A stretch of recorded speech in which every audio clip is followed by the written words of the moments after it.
Okay. Okay. I feel like I'm live. I feel like I'm... What's happening with the lighting here? This is very... What can we do about this? Thank you, my love. I am live. I am live. I am so live. And I'm very washed out. I'm sort of in a sea of lilac haze. Oh, I can do a Q&A. Oh, do I ask the questions? I see. How peculiar. I've never noticed that button before. Is anybody waving? Hello! Oh my god, hey, Rose Nicholson. Oh my god, hey, everybody. Anyone who is joining me here on the YouTubes. I'm going live of an evening. Hello, friends. Hello. Hello, Veronica. I have had a good weekend. How about you? Have you seen any theatre? Hello from Cornwall. Hello to you. Apologies if I offended you. I don't know if people have seen my most recent vlog. I ate a scone and I put jam on it first, as I tend to do, and I fear I have offended and alienated the entire Cornish contingent. OMG hey to you too. Oh my god, hey everybody. Oh, we have some people joining. Here we go.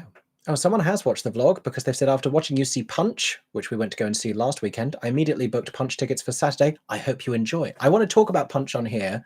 I'm not in much of a rush to because I wasn't officially there as a critic. I just got rush tickets on Todaytix.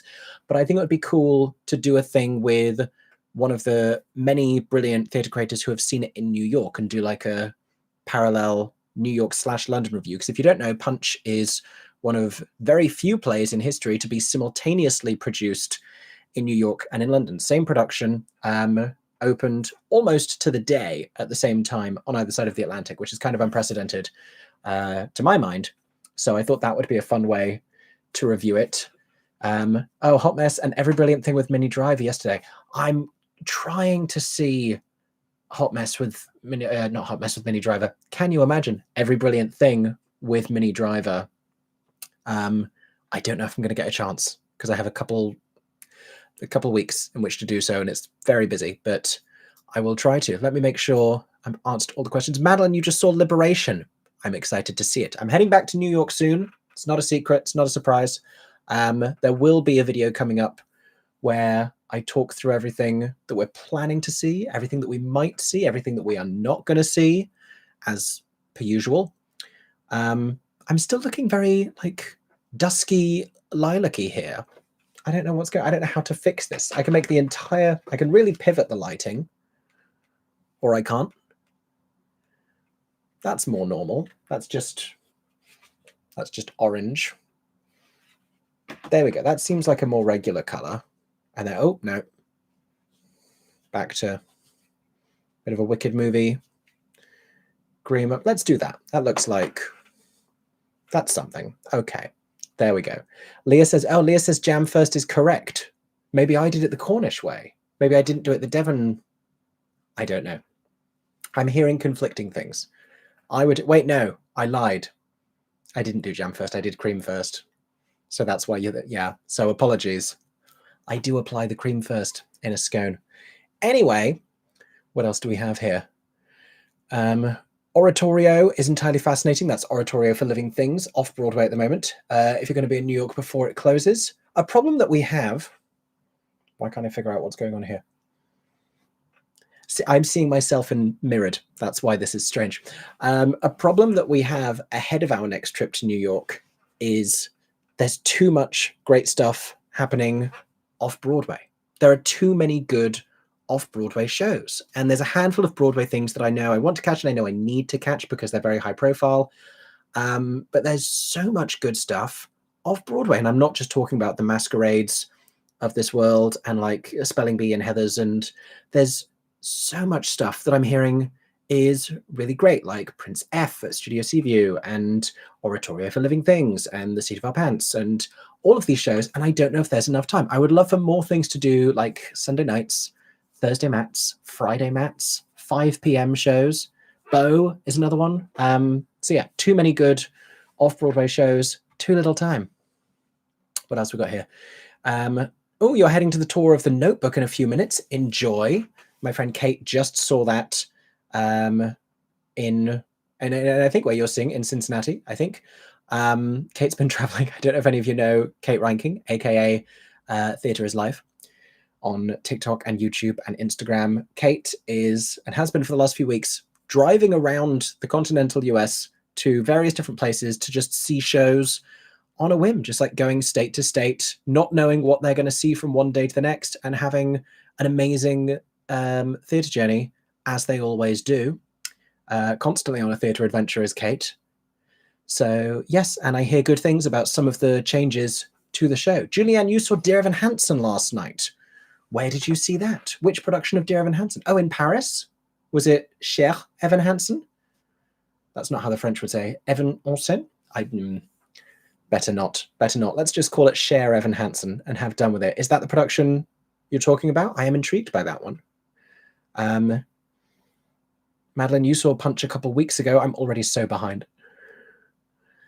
Mickey J, what are your thoughts on that recent production of, just kidding, hashtag Justice for CB? Oh, Starlight Express? Justice for CB.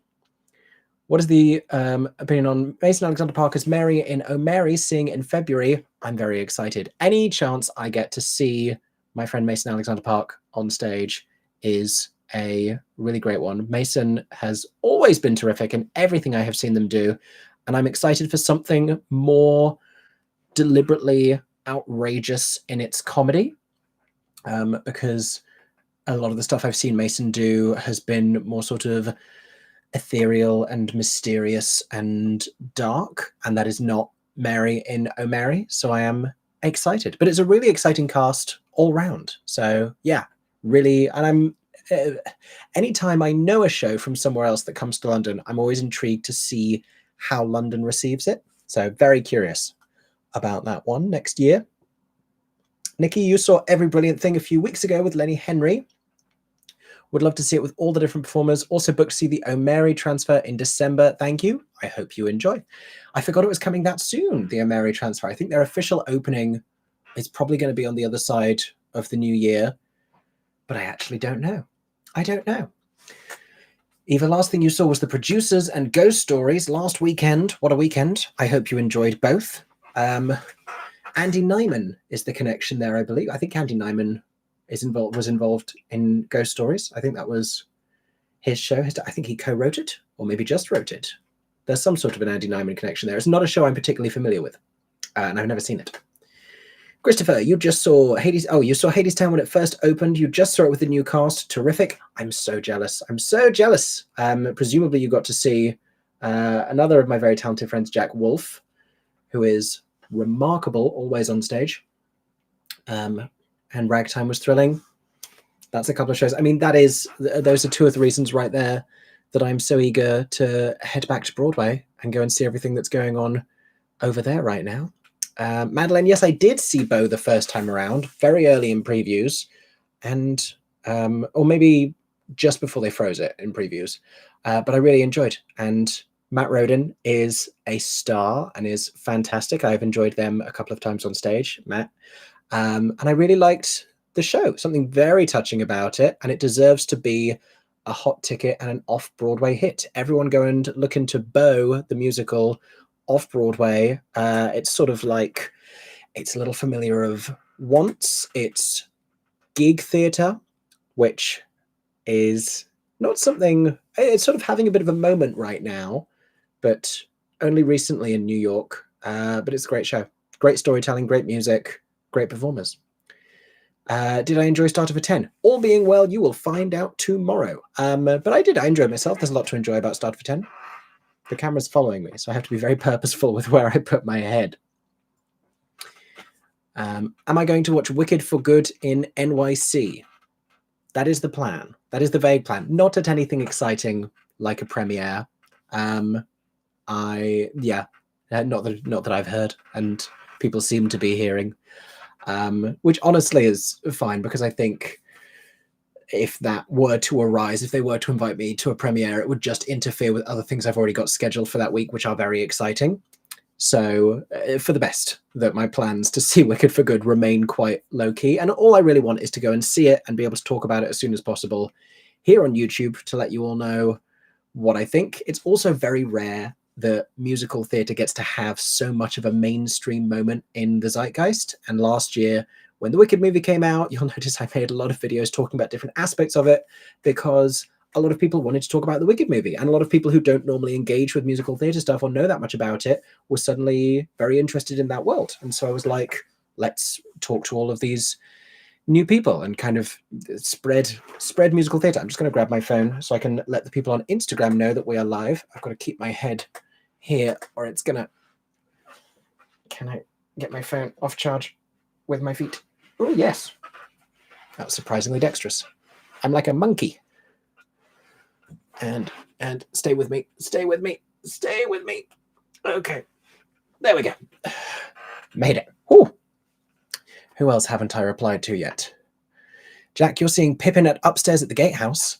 Was wondering if I've had experience of the venue, and if so, what you should expect of it. I like Upstairs at the Gatehouse an awful lot. Very much a London fringe venue, very much a pub theatre. You are above a really upscale, Highgate-based London pub restaurant, where occasionally you might spot a celebrity or two. It's that kind of a clientele.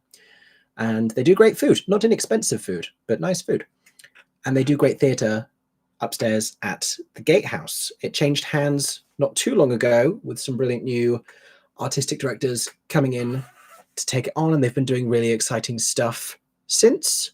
And I'm going to be there a couple of times before the end of the year. Looking forward to both of their shows. They've got Pippin over the festive period, but before then, a new musical called Moomin Valley in November.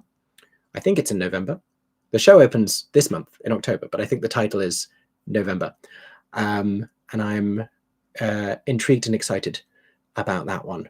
But yeah, it's a nice, intimate, kind of fringy off-West End space. And I like it a lot. Have I heard anything about the Waitress casting post Carrie, or is it still not being cast?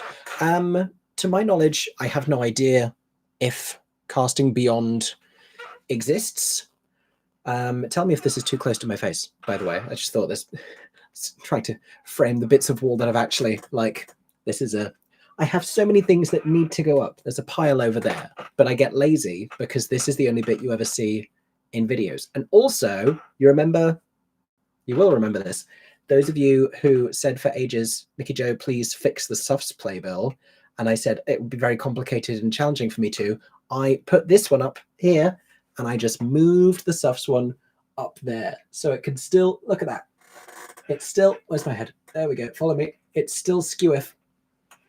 It's still skewiff because it's too challenging to fix. So now I've just made it not your problem anymore because it's out of frame. But is that worse?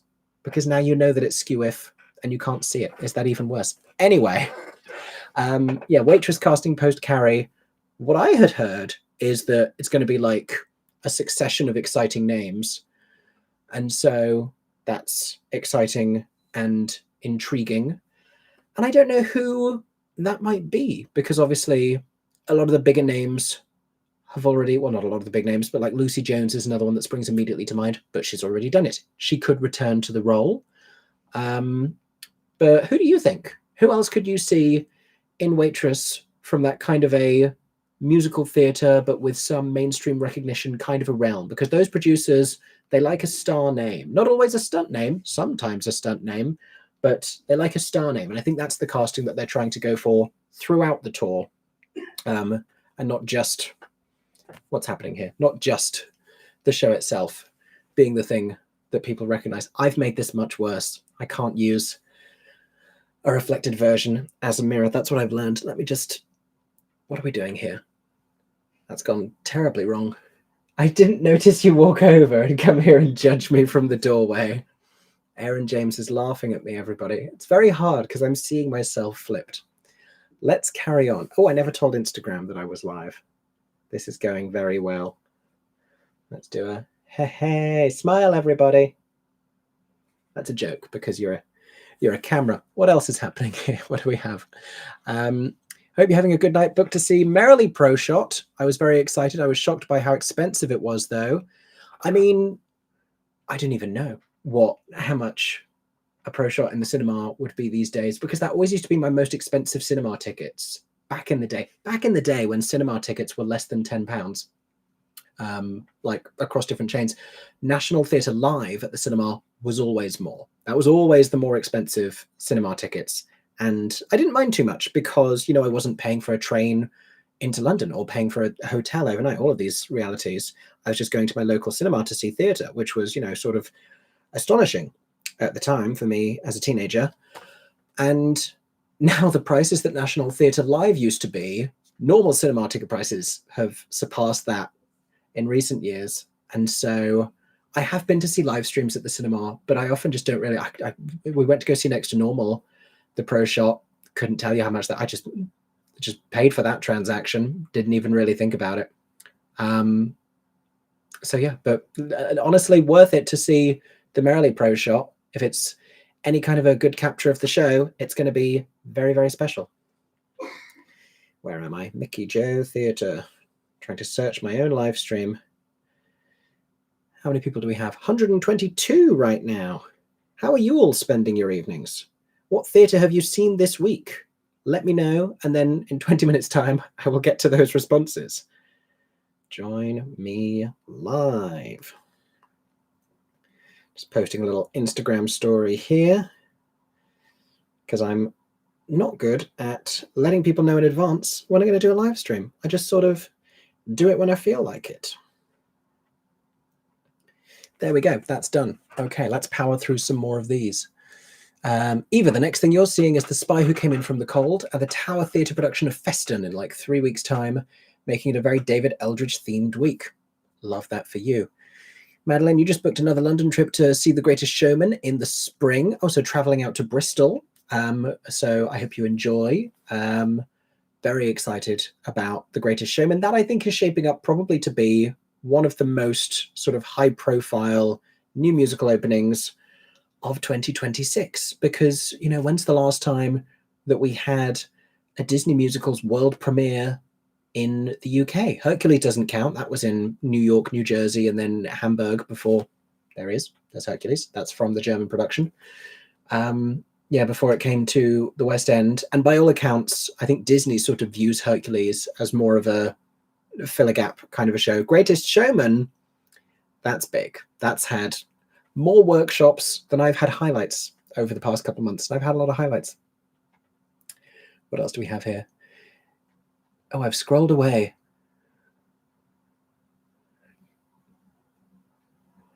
I've scrolled so far away. To add to your first preview shows, yes, so I recently made a video talking about first previews, and I asked people which first previews they had been to see. We saw Waitress UK opening night, and Sarah Bareilles came on before the show and said we were in for a treat. And indeed you were. Very special one to see. I got to see Sarah when she then went into the show with the late brilliant Gavin Creel in London, and that was another very special day at the theatre. Appreciated Catherine Quinn's rundown of Broadway and off-Broadway theatre this fall with Kate and Ashley. I'm sure that was a brilliant video. I'm sure they said many fantastic things. A lot of the boots on the ground info that I get about the stuff to see right now off-Broadway and the stuff to get excited about comes from the likes of Kate and Ashley and Catherine. So useful information to us all. Hello from San Francisco. Hello to you in San Francisco. I'm going to move this. Can I show you my mouse mat? Actually, this was a Broadway flea market purchase that I showed this before years ago. Some of you may remember. But look, it's Les Mis, but like cassette themed to the months of the year. Some of them make more sense than others because like September is very like back to school. July, Bastille Day, if you didn't know. So hence the French flag. August, hula. Summer, holidays. June, graduation. Maybe they all make sense. Valentine's, like New Year's celebrations. March Madness, sports, perhaps. April, cassette is the Easter Bunny. I don't know that any of these are particularly tasteful for this impoverished child. December, it's giving festive. November, Thanksgiving. October, Halloween. And May, flowers. May. May Day? Flowers? I don't know, but this is my mouse mat. That was a fun diversion. What were we talking about before I did that? What was the question? Hello from San Francisco. That was it. I saw Ernest in London last week and loved. Joyous production. Easy recommendation, especially I think to people coming to the UK from other places, coming from America, coming from elsewhere, and wanting a quintessentially British piece of theatre, because not only is it Oscar Wilde and the importance of being earnest and this classic, Stephen Fry is in it, for crying out loud, but it's also just the wit of it all. There is something incredibly and delightfully British about it. So if you're coming to the West End and you want something sort of historic but queer and contemporary and just fun and joyous and that's going to make you laugh a lot, but also you feel like, oh, what a brilliant, smart piece of theatre, go see The Importance of Being Earnest at the Noel Coward. You could do a lot worse.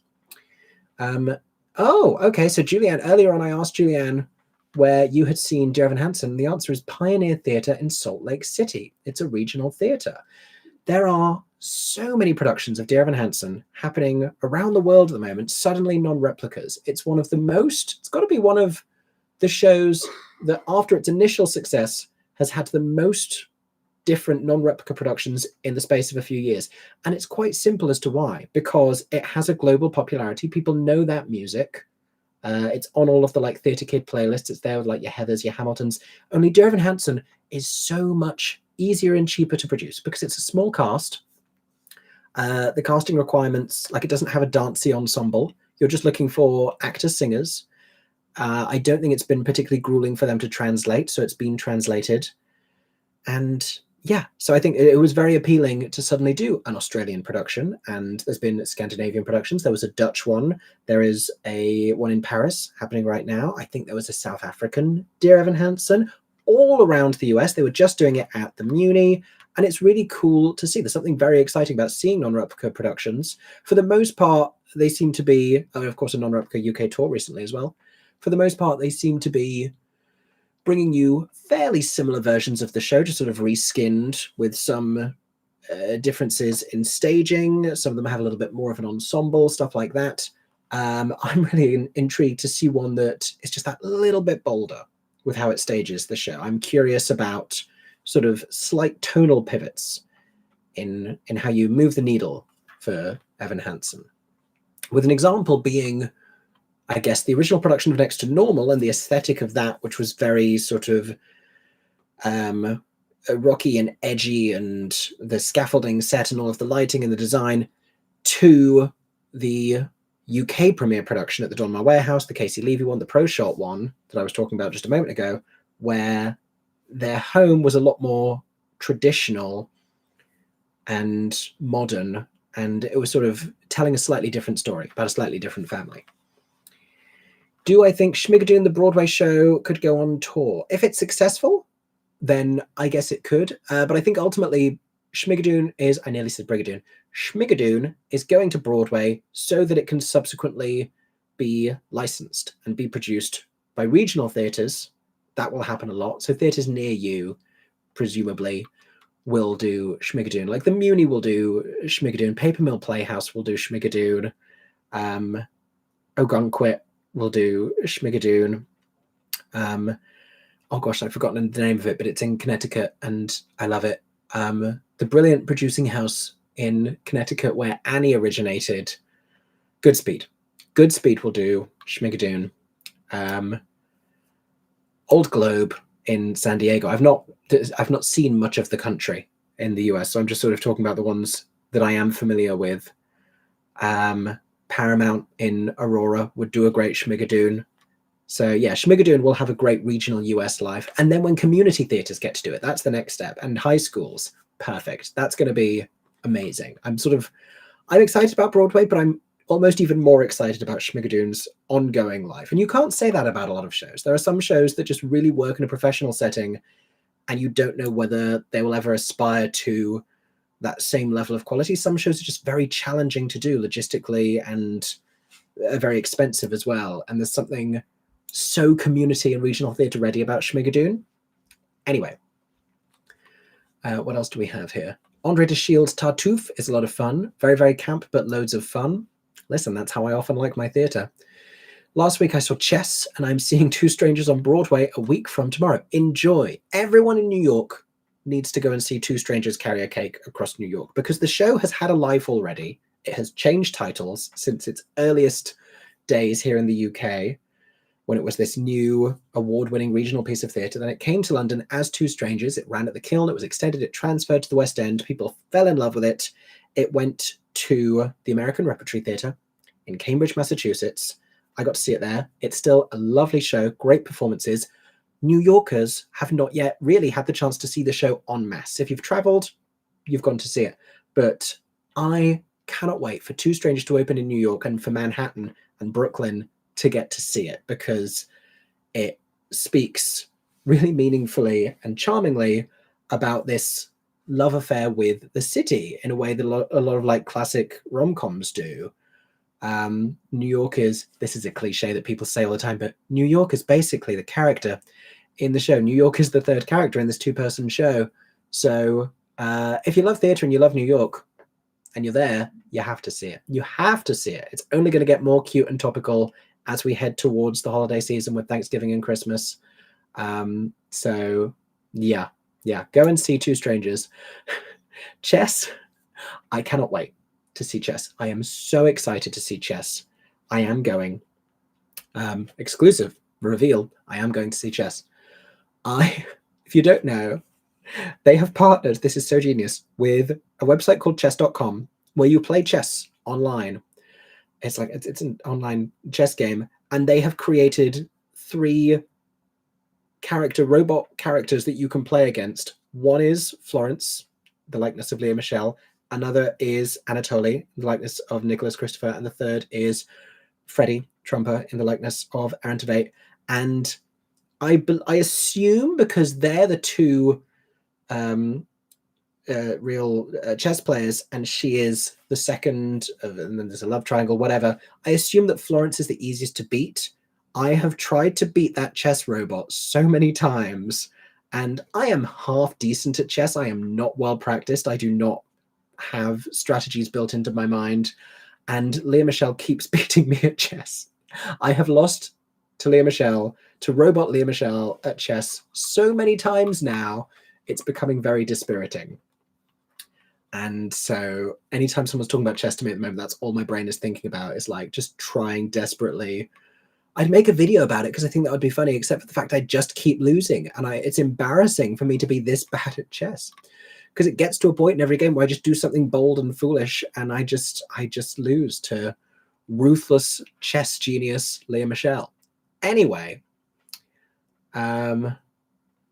what else do we have here? Oh, Eva, you saw Ambika Mod in Every Brilliant Thing. I'm so intrigued about these other performers. If you don't know, Every Brilliant Thing is a glorious play running here in London with 5 different performers. It's a solo show, but the other characters are played by the audience. It's very participatory in a great and uplifting, non-threatening and non-stressful way, because I don't like audience participation at the best of times. I don't like the panto versions of it. I like it in Every Brilliant Thing because it's community building, and I love that. I love that. I love theatre as community. But I'm so intrigued because I've only ever seen co-writer and original performer Johnny Donahoe do it, and so Ambika Mod must be very different. Minnie Driver must be very different. So I'm going to try and see Minnie Driver do it. How well do I think Oh Mary will be received by a London audience? Will it be a strange loop, almost too American, or will it translate better being a farce with no interest in history? I don't know, because there's 2 questions, isn't there? There's how well is it going to sell because of people's perception of what it is? How marketable is it to a UK audience? And that's where I think the American history of it all plays into it slightly more. It has the advantage of being very acclaimed and being this cult hit thing that people may have heard about. Hamilton had the same and has always had the same. You know, people don't stop before the box office of Hamilton here in London and say, well, it's American history. What would we know about that? People buy tickets regardless because they've heard it's great. But the other part is, once people buy a ticket and go see Oh Mary, how well is it then going to play to British audiences? And I don't think the history is going to preclude it from being hilarious and successful, because, as we know, it has a very vague relationship to the accuracy of itself. But the sensibility of that show is something we don't see a lot of in London. And if there's one thing we can kind of consistently trust, it's that a lot of celebrated Pulitzer Prize shortlisted, and Pulitzer Prize winning American works don't always resonate the same way with British audiences or critics. We've seen this. A Strange Loop is one example. Slave Play is another very American play that wasn't a cultural zeitgeist here. It wasn't a cultural phenomenon in the same way. I guess that was last summer. So did that make it through the Olivier's with no recognition whatsoever? In contrast to being, one of the most Tony Award nominated plays of all time, admittedly in a regular Tony Awards year. So yeah, I'm going to be watching O'Mary with a lot of intrigue. It also is opening in the West End, and I wonder, feel free to answer in the comments, do we think O'Mary, if it had just opened cold on Broadway, would be the success that it now is? Or did it benefit from that runaway, sold-out downtown success down at the Lucille Lortel? And the notion, once it came to the Lyceum, like, oh, this is that thing that you need to, there's tickets available now, there's new dates, that's that hot show, that's that thing everyone says is really funny, because celebrities were going pretty early. And I don't know if they would have, because, Carla Scola was known and was popular. I don't know if it would have been as hot a ticket, because I think a lot of O'Mary's success has been those early days when it was the hot show to see in New York. And it came at a good time. George Clooney was not on Broadway when they opened. All those other celebrities and stars were not on Broadway when O'Mary opened. And they managed to sustain the interest and the enthusiasm. And now they have this casting thing where they just keep putting acclaimed, brilliant people in. But also the writing is a big part of that. And I made a full video talking about why the O'Mary casting is so great, because there's a lot of shows that can't entice huge stars. Everyone tries to reach out to these people. Cabaret on Broadway tried to reach out to a bunch of huge names, but they have to want to do the show. And O'Mary is sort of infectiously fun and attractive to a lot of big name stars, it seems. Carrying on, that was a short essay length response. O'Mary opening night is on December 18th. Oh, that's a horribly busy week for me. Oh no.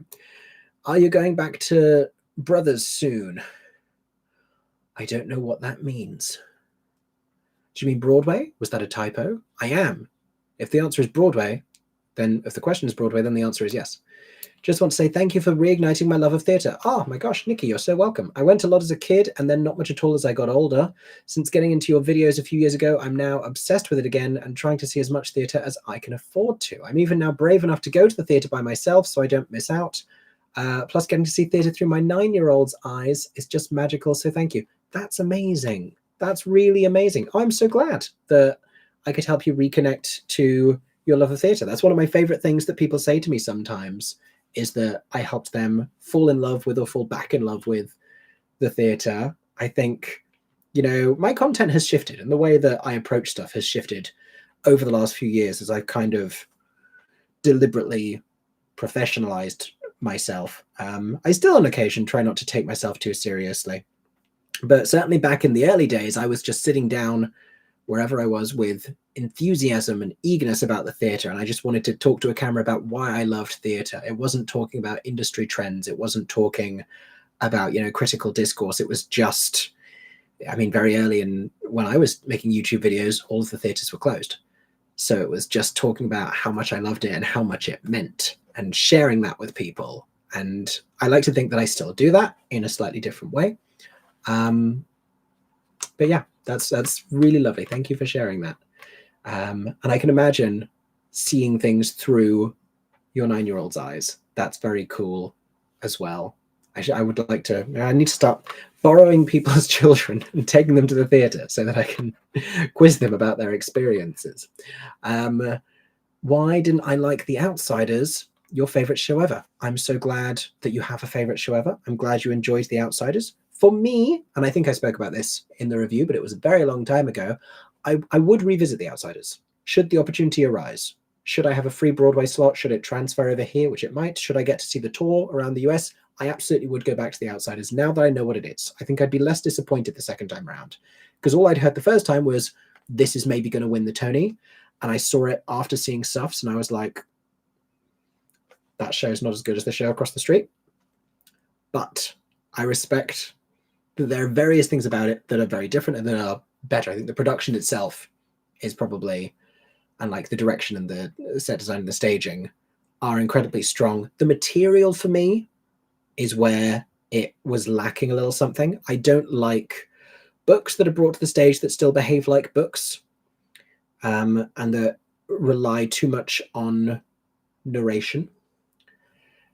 And I just didn't connect to it emotionally. I sort of felt as though there was a prerequisite of me having some pre-existing emotional connection to the story and to these characters that I didn't. And the stay gold of it all didn't do much for me. I didn't really... I'm not particularly endeared to just a bunch of emotionally inarticulate young men who just like struggle with their very bleak beginning and then go through various bleak situations and arrive at a bleak but slightly positive conclusion. Didn't do a lot for me. As I say, it's a show I should go back to and revisit and see if I change my mind, because that happens sometimes. Daniel is seeing Operation Mincemeat in Birmingham in May. I can't remember when exactly is the tour starting. I'd forgotten about that. That means, if nothing else, we're going to get even more new Operation Mincemeat casting, which is really exciting, because it's still in its relative infancy. You know, there's been a few casts in London now, but it gets exciting to see who else they bring into the show and how they could broaden these roles. It's also a show, because it's comedy, Play That Goes Wrong has been so good at this. You know, you don't see the same types of people in the role every single time. They've become more and more diverse. I would like that for Mincemeat as well, to see completely different types of people in that show. What else do we have here?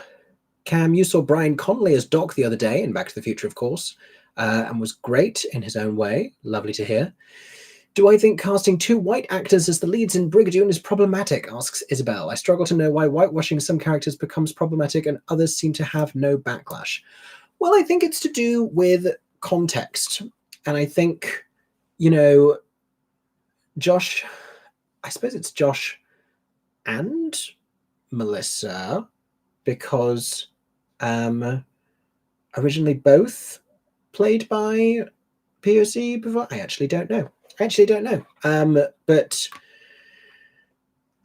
context is an important thing, and how we understand those characters' relationship to race is an important thing. It'll be interesting to see how the rest of the show is cast, because you do have some characters, from what I remember, who were played by white actors in the TV series who were then not for the stage. I'm thinking of Alan Cumming as Aloysius Menlove.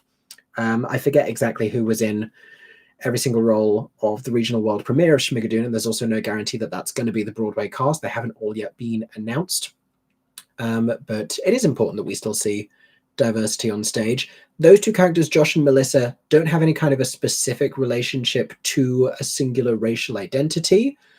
And so, having been portrayed once that way before, there's no reason that they couldn't be recast, reconceived as characters from a different racial background. It is, I guess, disappointing that they have gone from being characters of color to being then cast with white actors, because for the most part, it doesn't often really happen the other way around. Usually, if you have a film with white protagonists, that is how they stay for the stage. Not always, but often.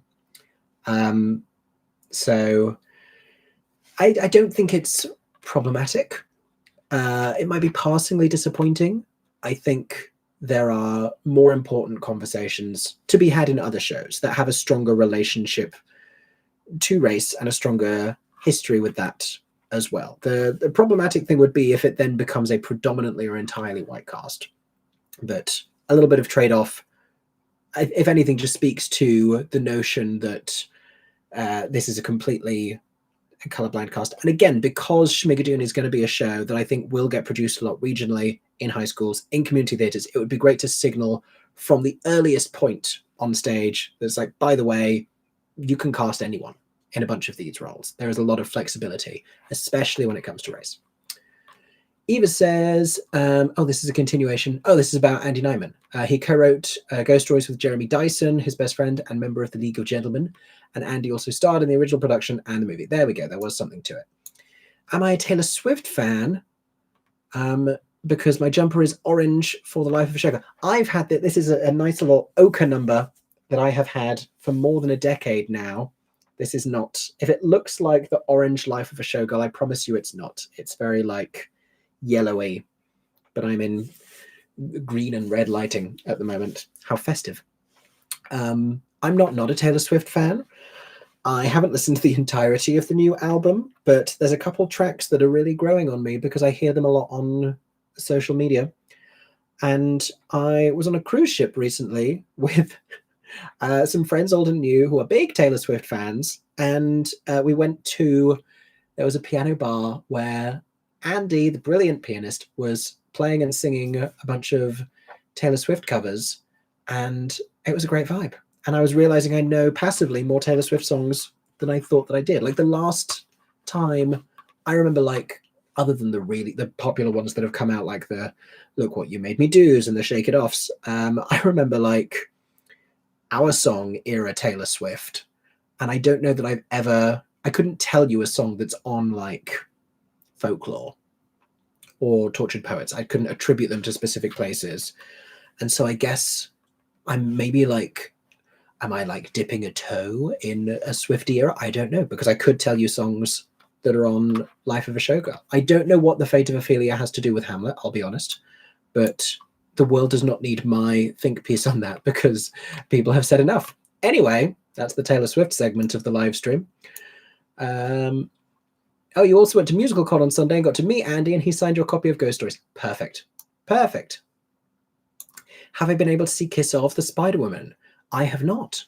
I have not. You know, they reached out months ago, the film's PR, they sent me across a copy of the trailer, which was great. And I've heard nothing about, I'd love to be able to watch a screener because there is no confirmed UK distribution for Kiss of the Spider-Woman. We don't know when we're going to be able to watch it here in the UK. I wonder if there's show times when I'm going to be in New York. I wonder if I could try and watch it there, or if I just wait to watch it on a plane somewhere. I don't know, but I would like to. I'd very much like to.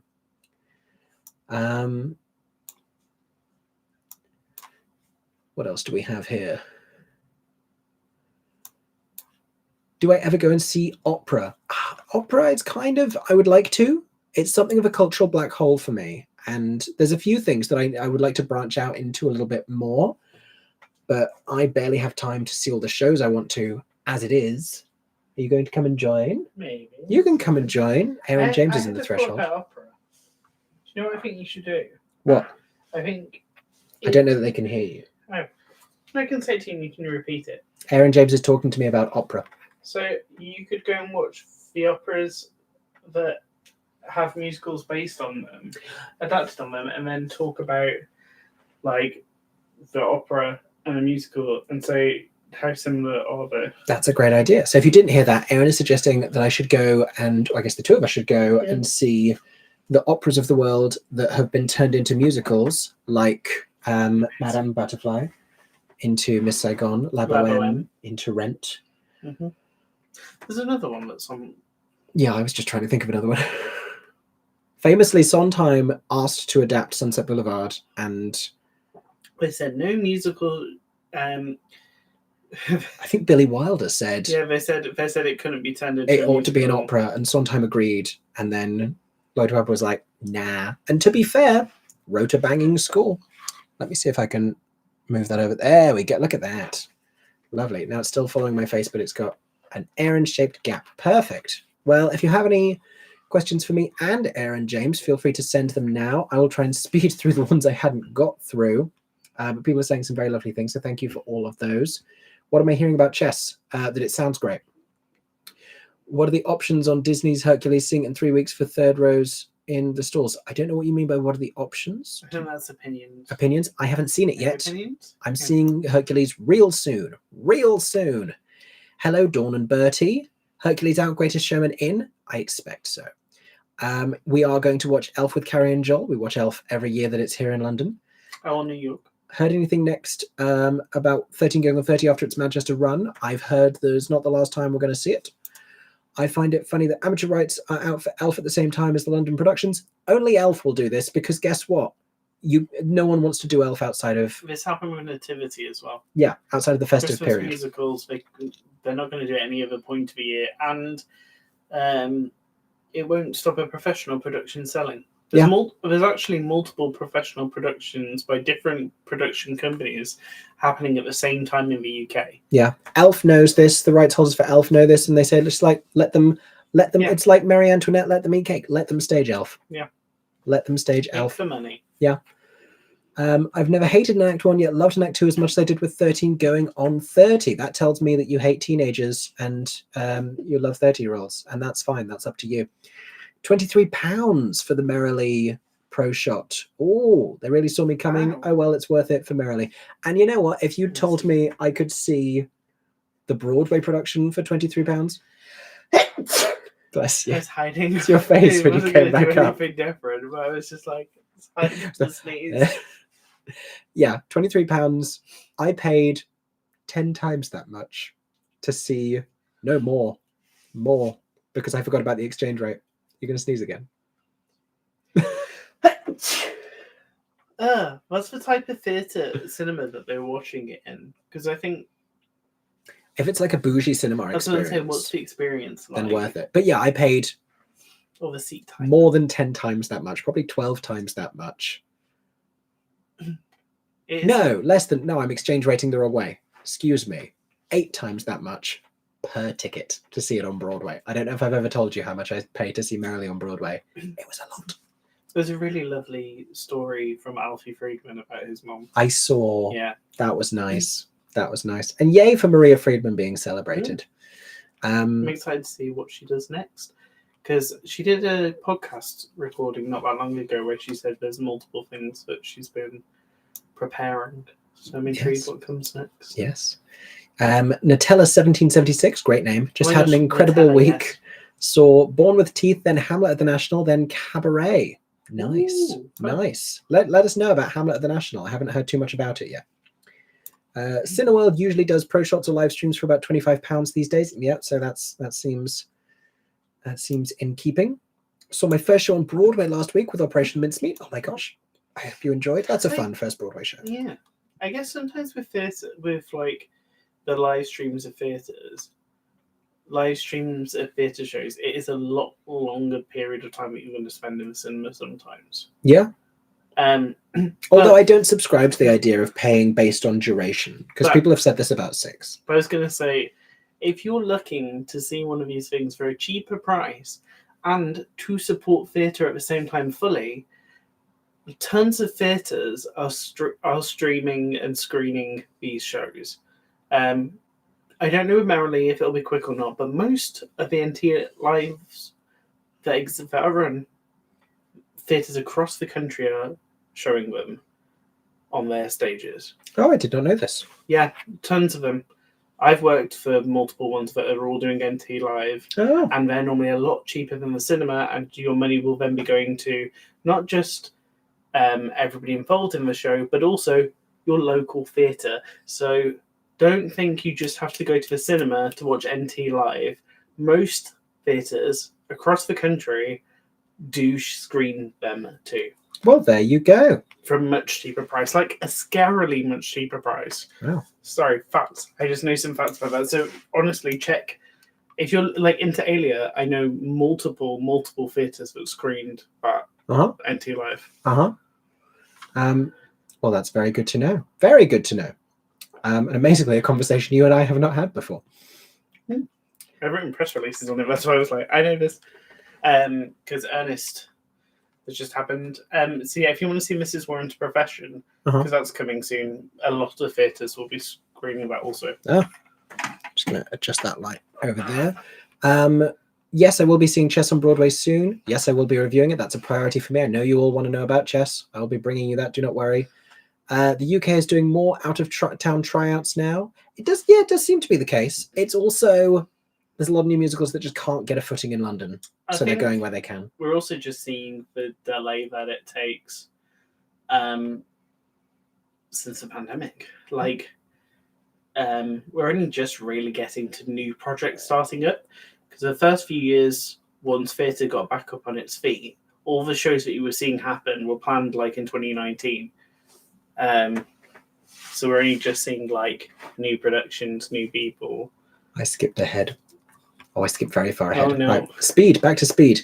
23 is what we used to pay for the cheap seats in the West End. I don't think cheap seats exist much anymore. Certainly not in the way that they used to. I remember when you could be like back row of a theatre for Although 20, 30 pounds. I looked and they could get £15 tickets for a show tomorrow in the West End. So £14. Depends on the show. So it does depend. I would say utilise sites like Theatre Ninja or Seat Plan or Todaytix. Like they do, the cheaper seats do exist, and you can book them in advance. You just, they just sometimes can take a while. They just can sometimes be really well hidden. They might not be the best seats in the theatre, but there are cheap seats. And sorry. No, that's all right. I was listening. But sorry, I was just going to say Theatre Ninja. If you go on there, you can put the amount you're willing to pay, and it will show you all the really cheap seats that are actually existing. Juliana Klecker saw Come From Away at Paramount Aurora. That production the set design looks so cool. Let me know more about that production. I'm very intrigued. So fascinating seeing it on such big stages. Yeah. We were talking about all the different non-replica Evan Hansons, but Come From Away is another one that's just now getting its. Two things are happening with Come From Away. It's getting a lot of North American non-replicas. Obviously, there's the summer production happening now every year in Gander. Hopefully, will continue for a long time to happen every year. And UK amateur ones, and it's a great UK amateur show. I'm sure the accents are an entire tour of places. It's interesting because in the UK, Irish. They just do Irish, It's a really close, like a lot of the West End cast. There's a lot of Irish performers. Beepo is seeing Christmas Carol Goes Wrong in a couple of weeks. Very excited. Love the play that goes wrong, and who does not? James in the Ocean off for a week of theatre in London. Got Hercules, Clarkson, and Hot Mess. Hoping to add a couple of rush shows. Any recommendations? Just stay up to date with all the shows I'm talking about on here, and that will let you know whether or not it's a recommendation from me. But already some great stuff in there. Hope you enjoy. Isabel's hoping to catch Freaky Friday in Manchester next month. I do plan to go and see it. Not going to miss that one. Rebecca Locke in particular. Great casting. Great casting. This Friday, seeing Top Hat next. Christmas Goes Wrong and Disney's Hercules. Enjoy. Fun free. Yes, I'm going to see Chess on Broadway. I'm hearing Leah Michelle's got the Tony nailed down in previews. And let me tell you, no one has a Tony nailed down in previews. Because this, and it's, it's a nice thing to say about someone. And it's a good way of like communicating to people like, oh, this is a buzzy performance you need to go and see.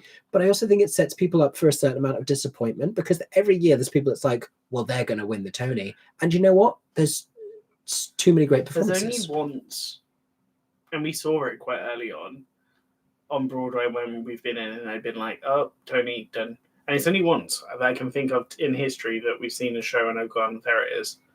And that was Alex Newlin Chucked. I mean, yeah. Where I kind of, just from that one performance alone, I was like, yeah, okay. But that's when somebody gets a standing ovation mid-show and it's for one song alone. And it's easier in featured, I think, because when a feature performer stops a show, you're like, that's a Tony moment. For leading actresses. Lead's hard. Lead ebbs and flows as well, because who we're talking about now and who we're talking about at the end of the season can be completely different. Yeah. Because there's shows that haven't even been announced yet. They're going to be part of this season. Any casting prediction for Mary Todd after Mason in the UK? I don't know if it's going to be just a limited run or if it's going to continue ongoingly. It's been a sort of unprecedented hit on Broadway. There's nothing to say it's necessarily going to attain the same sort of cultural impact here. And it's not a failure if it doesn't. I don't think we should try and hold it to the same standard or expect the same run-on success with replacement casting. I also think it's a lot harder to recast here, because just for like New York-based comedians and character actors alone, it can run for years. Think of all the Saturday Night Live alumni who could go into it. Amy Poehler could go into it, like so many people. Here it's a little bit harder. And even Mason, like now living and working in the UK, but is an American performer. Would I consider making a video focusing on upcoming regional producing house productions? It feels like there's a lot of new productions and revivals that have been announced regionally. I can do. There might be a cool one where you did like 2026, I guess, to be, or like the upcoming season. I try and focus on as many different like season launches as I can, but people announce their seasons at wildly different times. I feel like you'd have to do it as like, these are the shows that are trying out. These are the big tryouts. But we don't always know until much nearer the time.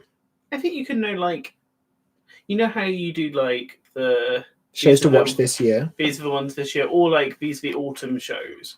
Like I feel like you could do it when it's ones like now. You could talk about shows. I wonder if it's just like if I just do a quarterly like shows to watch. Yeah, and then you did a section that's on West End and Broadway, and then a section that's on like upcoming, like new tryouts, regional. I just think inevitably I want to cover as much as possible, and then it gets harder because. There was a time when I would only look at Broadway and only look at the West End, and now I visit more places, and I'm like, no, you deserve to be included. And so it becomes more expansive, and it gets hard to keep up with. It's also interesting to know what a production, or when a regional production is actively trying, or a tryout is actively trying to go to West End or Broadway, and shows that don't have that planned. Yeah. Belle says, saw the first preview of Chess. They gave us nothing as a gift, no sticker on playbill, nothing. I should have waited and paid less later. I'm surprised there was no sticker on the playbill at the very least. They should have given you all chess pieces. Oh, that would have been cute. Wouldn't it? Yeah. I'd be like, you were all pawns in our preview period. The thing with first previews is sometimes they're ready. Like, sometimes it's like they're so ready they've like put loads of effort into that first preview like moments. Sometimes they have made it to previews, like as in seeing a show on the first preview is the reward in itself because it might not have happened. Like that's the two things. We were talking through the mouse map before, and I was figuring out why each of these months looked like something. And someone's just said, "Is this Thanksgiving or bonfire night?" And it's an interesting question. And I was just trying to figure out what she's holding. She's holding tickets. Oh no. Is that not Thanksgiving? What did tickets have to do with it? Yeah. Then that would be Thanksgiving, no? But Bonfire Night is also in November. Yeah, but this is for Broadway. I know, but it's a bit Guy Fawkes-ish. It is, but is that not what? I believe it's Thanksgiving, but I'm like, what are the tickets about? Do people go see theatre in November? Yeah, that's a good question. Do people go to the cinema for Thanksgiving? She's holding tickets in 4 of them. This is interesting. June as well. She's holding tickets in June, graduation present. She's holding tickets in April, Easter gift. She's holding tickets in December, tied up because it's like Christmas present. Yeah, this was made by like a marketing or a ticketing agency is what happened. Do you understand the May one? The tulips? Oh. I still don't, because like, look, Bastille Day. What else do we have here? Tulips. What musical am I most looking forward to seeing in 2026? Oh. Beetlejuice in the West End. Greatest Showman. I was about to say Greatest Showman. Very commercial things. So to contrast that, Ballad Lines. Yes. Ballad Lines. Go listen to Ballad Lines, everybody. I'm so excited. Here in my body. See, this is also exciting because I was talking about it for ages, and Mickey was like, I don't know if I get excited because you're talking about it too much. My exact words were, "Don't talk about this so much, you make me sick of it before it opens." Those are my exact words. And then you have mentioned it more than I have in the past. As I breathe a little deeper. Yeah, so good. It is one of those musicals where everybody's going to be taking it as their rep. I'm sorry. I'm still recovering from this year's Flea, but I got both a signed page of differential equations and a cow from the mincemeat table. I didn't know we were signing differential equations up in here. I love differential equations and cows. Wow. Casting predictions for Beetlejuice West End. Only that it's going to be all British performers who haven't done the show before. I don't think we're getting any Broadway alumni. Aaron's holding up a finger. I think we will get Rogue. Nobody from America. I think we will get some people, maybe not principal, but who have done it on a cruise ship. Who have done the cruise ship. Fine. I think we will get some people from Beetlejuice cruise ship because I think it's the same casting director. Yeah. Are you watching Celebrity Traitors? Yes. Justice for the Gays. Yeah. Although there's so many. No spoilers, but no spoilers. It's annoying. I've got to the point where it's annoying me now. What's your bet on how Paddington Bear will be portrayed on stage? Unfortunately, I'm not placing bets because I know the answer and have known for some time, and I'm excited for people to find out. Excited. And it's good. Well, it starts this week. It does start this weekend. Yeah. So excited you're coming back to NYC. Hope I get to see you. We'll be around. Look for us in the theatre district. We'll be around. We're normally easier to find in New York. Yeah, well, it's all close together. What else do we have here? We saw Lady from the Sea at the Bridge and Troilus and Cressida at the Globe this weekend. Did you see either of them? I didn't see either. We were away. Ironically, we were at sea when Lady from the Sea was opening, so that one passed us by. The set looked really cool, though. I was told the water effect was very, very cool. We're not going to be in NYC for the Macy's Day Parade. I saw Clarkson last night, says Marcus. I found it a bit meh. It's not selling well. There was loads of seats empty. I think it's hard to sell a new American play in London. I think, and it's a difficult one to market. For those of you who've seen the play, what do you sell there other than like Joe Locke and Rory are doing? I think it's tricky as well because, like, even though there's some themes that do really click with, like Joe, it's not obvious from the offset that. And I think it's also wild because, like, Joe in New York did Sweeney. And I think if Joe was in a musical, it would sell completely differently with Joe being in something like that. Yeah. It's interesting. I think there's been a similar thing with like Sheridan Smith as well, because opening night had a whole circus around that, obviously. But I think when you are casting someone who is a name, it has to align with their brand for it to sell well. And Joe's so lovable as well. And I feel like Clarkson, he plays not the most lovable character. I think people just don't know that much about it either. Yeah, it's hard to, but it's not based on anything. Yeah. With new American plays in the UK, it's a very hard land. Beepo, you say the film kills Dear Evan Hansen, but like I said, it's getting produced round the world now, and it seems to be selling round the world. It's a weird one. I think it killed... Oh, I see. Sorry, I didn't read the rest of your sentence, but it's been a few years and people forget. Also, it's depressing, and post-COVID, it didn't work anymore. I think certainly it struggled to sell on Broadway and in the West End after theatres reopened because people in those immediate days wanted uplifting, and you noticed how they pivoted in their marketing and they just kept singing You Will Be Found at all these different events, and it still didn't really work because they couldn't sell it as the film basically uplifting. ended the original production. Yeah. Leah's finally seen Cabaret in November. Enjoy. It's amazing that Back to the Future is in London, Tokyo, Sydney, USA tour, and Star of the Seas cruise with Hamburg coming next year.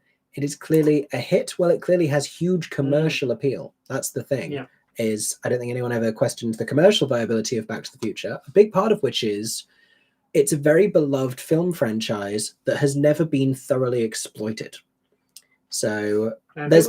No, you go first. Well, I was going to say there's been like a ride at a theme park. There was a Back to the Future ride. I think they're going to get more now. And that's possibly thanks to the musical. Because there's a rumour that Universal UK will get a big roller coaster. But like, there's not been a remake. There's not been prequels and sequels or a TV spin-off. There's not been like... The merch is limited as well. Yeah. So you haven't really had much of an opportunity as a Back to the Future fan to go and bask in that. So people go to the musical. Isabel says, why have I only just discovered the Evan Hansen in Paris? DEH. That's actually CEH. Cher Evan Hansen. It's Cher Evan Hansen, everybody. I'm visiting next month and Google only told me about The Lion King. Is it still on next month? In November, yes. Yeah. I think it finishes in December. It has like a couple of random standalone dates. There's also an original French musical at the theatre, the Lido Theatre. So, Theatre de Lido, yeah. Yes. Les Théâtre de Lido. Demoiselles de Rochefort. Yeah. Google it. Lido. Lido. Schmigadoon is going to get done to death in community and school theatres. Maybe your 24-hour musical in the UK at some point. Maybe. That'd be a great one for the 24-hour. Who would I be in the 24-hour Schmigadoon? I currently have like Aloysius Menlove. That's who I was going to say. Is that his name? I have his moustache at the moment. I would long to be a Danny Bailey. I don't know if people see me that way. Someone said, is that the show with the full-on swimming pool? Lady from the Sea at the Bridge. Yes. Theatre Kid Archie, hello to you. Oh my god, hey, in fact. Hello. What shows do you hope will be revived on Broadway, West End, tour, or other next? Big question. I want different things for different places because there's the shows I want to see personally, but I want them to be in the right places. So it's weird. If you ask me what show should go to Broadway next, I'm not going to give you the same answer as what show should come to the West End or should go on tour. There's shows, when I say West End, Spring Awakening and Rent both come to mind, mainly because when Spring Awakening and Rent opened on Broadway are the perfect times for them. Yes. With the right audience, with the right community, but they did so well. And both shows, when they came to the UK audiences weren't ready for that. They built a following, but it was nowhere near what it could have been. Now, a good production of Rent and a good production of Spring Awakening in the West End could run for years. Yeah. Could run for years, could have a crazy cast, build a massive fan base. That's how delayed, I think, the West End. It's taken the West End a long time to be ready for shows like Spring Awakening and Rent. Yeah.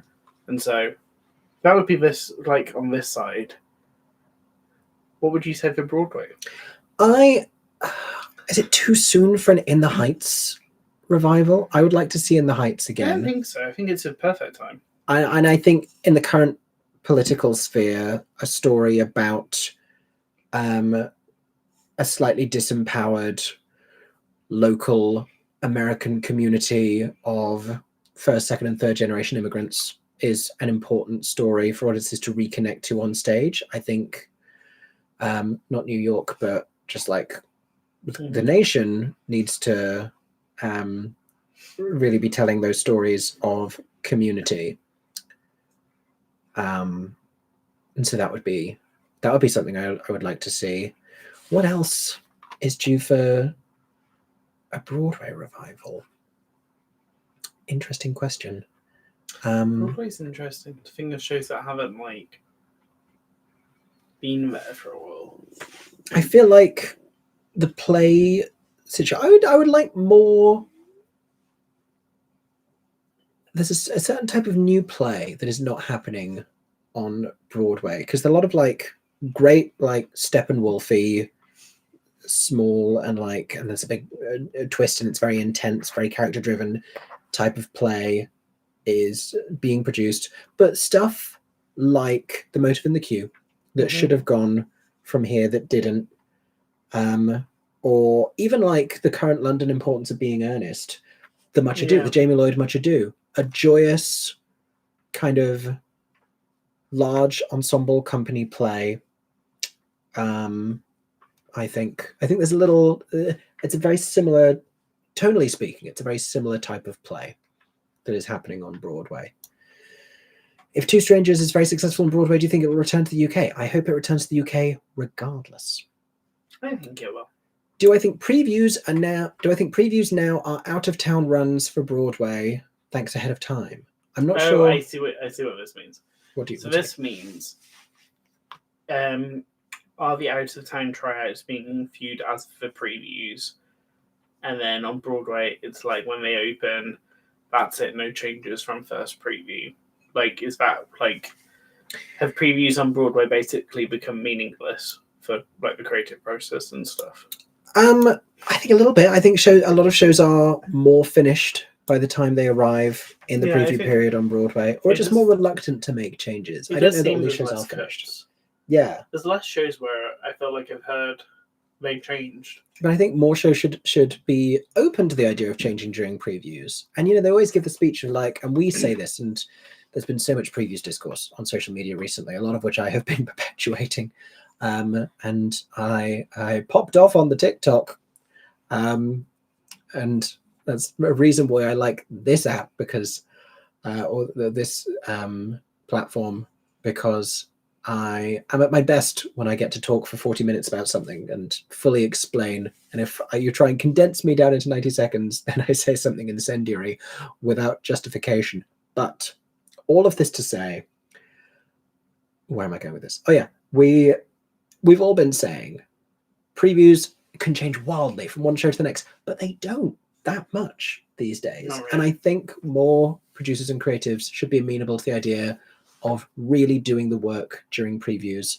But there is a fear factor that comes from the reception and the fact that they're very public now. It's harder to hide, I think, from critics and audiences and social media. It's also really difficult to, in those first few previews, how different the reactions are going to be from people, or what people are going to say is in the show, and then the next person the next day is going to be, that wasn't in the show. Yeah, we've slowed down again. Let's try and speed back up.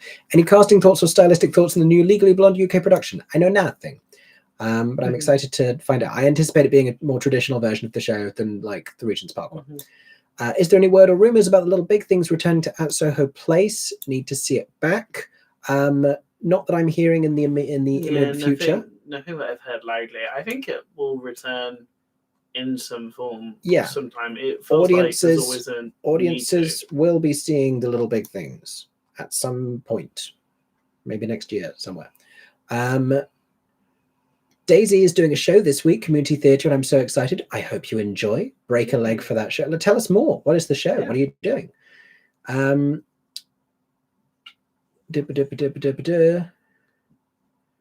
think the UK is doing more out-of-town tryouts now. Back to the Future and Come From Away are two big productions not starting in the West End. Yeah, that's true. It's definitely becoming more of a thing, particularly if it's a show coming over from the US. Sometimes they're doing these tryouts to just make sure it works if they needed to make changes. Longacre is only a cursed theatre as long as we keep perpetuating that idea. We can come together and break the curse of the Longacre, but also someone give me a ladder and I will tear down that scaffolding. Horrible idea because it's probably there for a reason. But the scaffolding that is blocking the Longacres marquee from visibility from Times Square is tangibly, I think, having an impact on the box office. You can't see those shows and that signage from, it's not even like the best part of Times Square for looking down anyway, but makes me mad. Yes, lots of enthusiasm about Two Strangers. I said this a really long time ago. We're about 40 minutes behind already. The only thing that might hit weird about Two Strangers on Broadway is talking about the wealth divide while charging Broadway prices. And yet it's a reality of people being paid fairly. There's so much conversation right now about the strike negotiations. And I'm seeing a lot of actors who aren't particularly happy with the deal that they got. And I think it still needs to be ratified by the membership. I think it still needs to be approved by the members. I think they still have to vote on whether or not to agree. Don't quote me on that. That was just something I saw from a story. I'm not sure. Something like that. But I'm seeing people who are a little discontent with, not thinking that they got much by way of improvement. And obviously it's a difficult negotiation. And it's tricky also where the split is from performers that are on stage right now and in jobs on there, and then performers that aren't, and like how that varies on how they feel about the voting too. But when we're talking about Broadway prices, it's not producers year on year going like, let's just charge more and keep more money.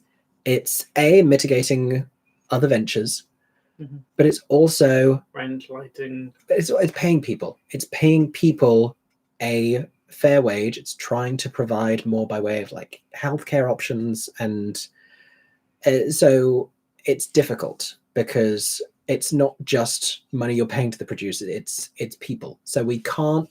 And I'm not defending. I know Broadway prices are insane.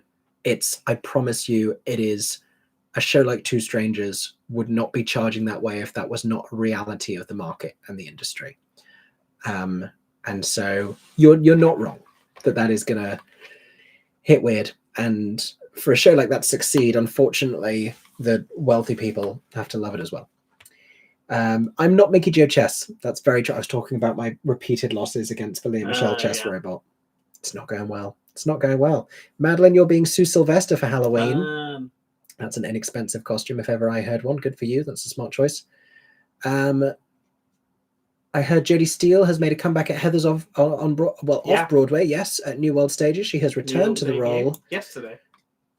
Yeah, returned to the role of Heather Chandler. New York people, if you haven't already, go check out Jodie Steele and Heathers. One of the best alumni of the UK production. Yeah. She was really fantastic every time I saw her. OG UK. Did I see Ike is directing the German premiere of his Oedipus in Munich in April, and I hope his John Proctor Florian von Mentefuel plays Creon as he is part of the ensemble where he is doing it. Interesting. Interesting. I've never been to Munich. Are you ready for daylight savings time? It's already happened here. I'm already living in it. Yeah. Whether I was ready or not. It felt like nighttime at 5 p.m. That's why it's so dark today. Yeah. Do you know we've spoken about that maybe 4 times already this evening, and I hadn't. You said it. We're at Tesco. I know. I didn't realize it was daylight savings time. I didn't think that was why. I was just like, it's so dark all of a sudden. No, you did. No, I promise you, I didn't think about it. You had a conversation where you said. I said it feels like 10, but it's only 7. But just because of how dark it was, I wasn't thinking about the time change. I promise you, I was not thinking about it. I am not Mickey Jo daylight savings time. Thoughts on what Rachel Zegler, our new queen of the West End, will do next in the West End? Phantom or something else? She's not going to replace in a long-running show Lifelong Dream or not. Yeah, no. She's going to do some more screen stuff. She's going to keep herself available for Evita on Broadway. Yeah. I don't think we're going to get her in a new West End show until after Evita has gone to Broadway. I think that's the next frontier. But she did Broadway and Romeo and Juliet, and then did Evita in London. I think it had only changed just if something became available soon. I think she might hop back and forth. Maybe we get a West End in the Heights revival, and she's the perfect age by that point to play Nina. Yeah. She would be a She Nina. might already be the right age to play Nina. If you cast it accurately, yeah. But like everyone skews a bit older because Sunny is going to be cast in his like early 20s, so everyone's got to age up a little bit. Do I have a sense of a possible timeline for The Heart coming to Broadway? I don't know. I'm not on the meetings. It was a very flippant way of me saying I don't know is the answer. I don't have a timeline on anything coming to Broadway. It's just like maybe these are going to happen, and then because also you hear things and then it changes. We're lucky if we get like a even 24-hour heads up of like this is being announced. Yeah, even here everything changes really often. Yeah, I feel like the next Broadway musical that we'll recoup will be Just in Time. Yeah, I think so. That'll be Outsiders. So well. We need more new musicals to recoup because it's scary times. Cows Make Moo Sound, great name, says, "Hey Mickey, love your channel. Just got back from Maybe Happy Endings Day and it was one of my favorite shows in a while. Yay. Wanted to ask what all you think is a must-see for the next Broadway season." Ooh, next Broadway season. So I spoke about this not too long ago. 2 Strangers. And I picked one from each category. 2 Strangers, Carry a Cake Across New York is the closest thing to next season's Maybe Happy End. Yeah. Just similar vibes. The Lost Boys is going to be a new musical to watch, I think. Oedipus is going to become a real intense celebrated hot ticket, I'm telling you. Or at least it deserves to. I really hope it does. Cats the Jellicle Ball. Ragtime for that cast and that material. There was another play I was really intrigued about. Liberation. Oh, hearing great things about Liberation since off Broadway. So yeah. More conversation here about ticket prices, and that's just the case these days, unfortunately. Off-Broadway buzz didn't seem to help Dead Outlaw.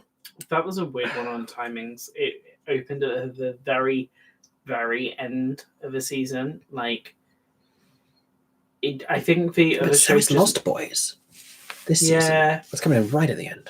But I feel like with Lost Boys, it's in such a big theatre, whereas Dead Outlaw was in the Longacre. The allegedly cast Longacre.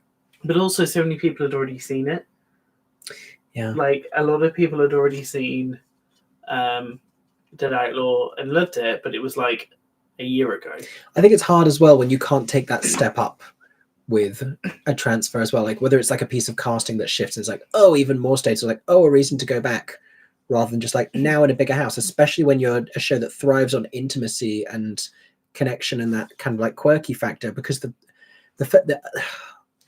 early preview buzz is so important. And the conversation coming out of those first previews of Dead Outlaw should have been, this is a great and wild and unique and original show. And it wasn't. It was, I don't know if this works as well on Broadway. That's what we kept hearing. First previews of Dead Outlaw. We didn't know the show. No, we just kept hearing like, oh, it doesn't really work as well on Broadway. It doesn't work as well in the Longacre. And that's a shame. I think also just when a show moves to a commercial venue, you start to get more of a commercial audience in.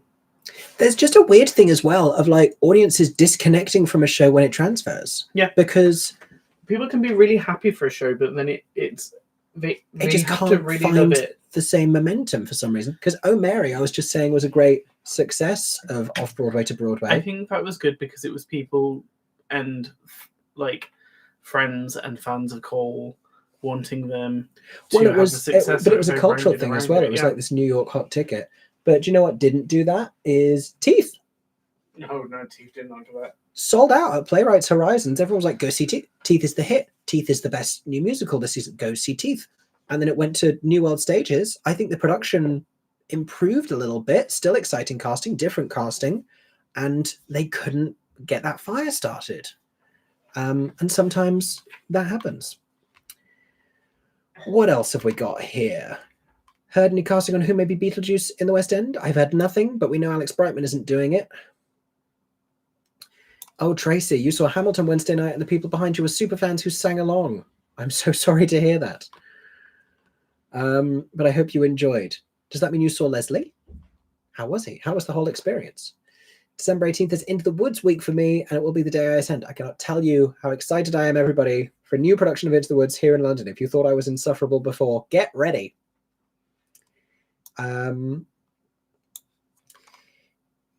Veronica, if I watch Every Brilliant Thing with Minnie Driver, will I please make a video about the differences? E.g., she plays a woman and an audience member plays her husband. I assume genders are swapped when needed. From what I've heard, and the performers get to choose who plays all those different roles from one night to the next. I've heard that some performers have chosen persons of different perceived gender identities in the audience for those roles. But it's scripted with no reference in either the central character or the person who becomes a romantic partner. There's no reference to their gender in the script. But in answer to your question, yes, I will do. Ed Warren's wife says, hi, Mickey, just wanted to say you're one of my comfort creators and your vids always cheer me up. Oh, that's really nice. I feel like I'm just sort of ranting at a camera, so it's nice that people find comfort in that. I'm pleased. Ryan, you're going into New York in 2 weeks. Can't wait for Ragtime. We're going around the same time. I hope you enjoy. Maybe I'll see you there.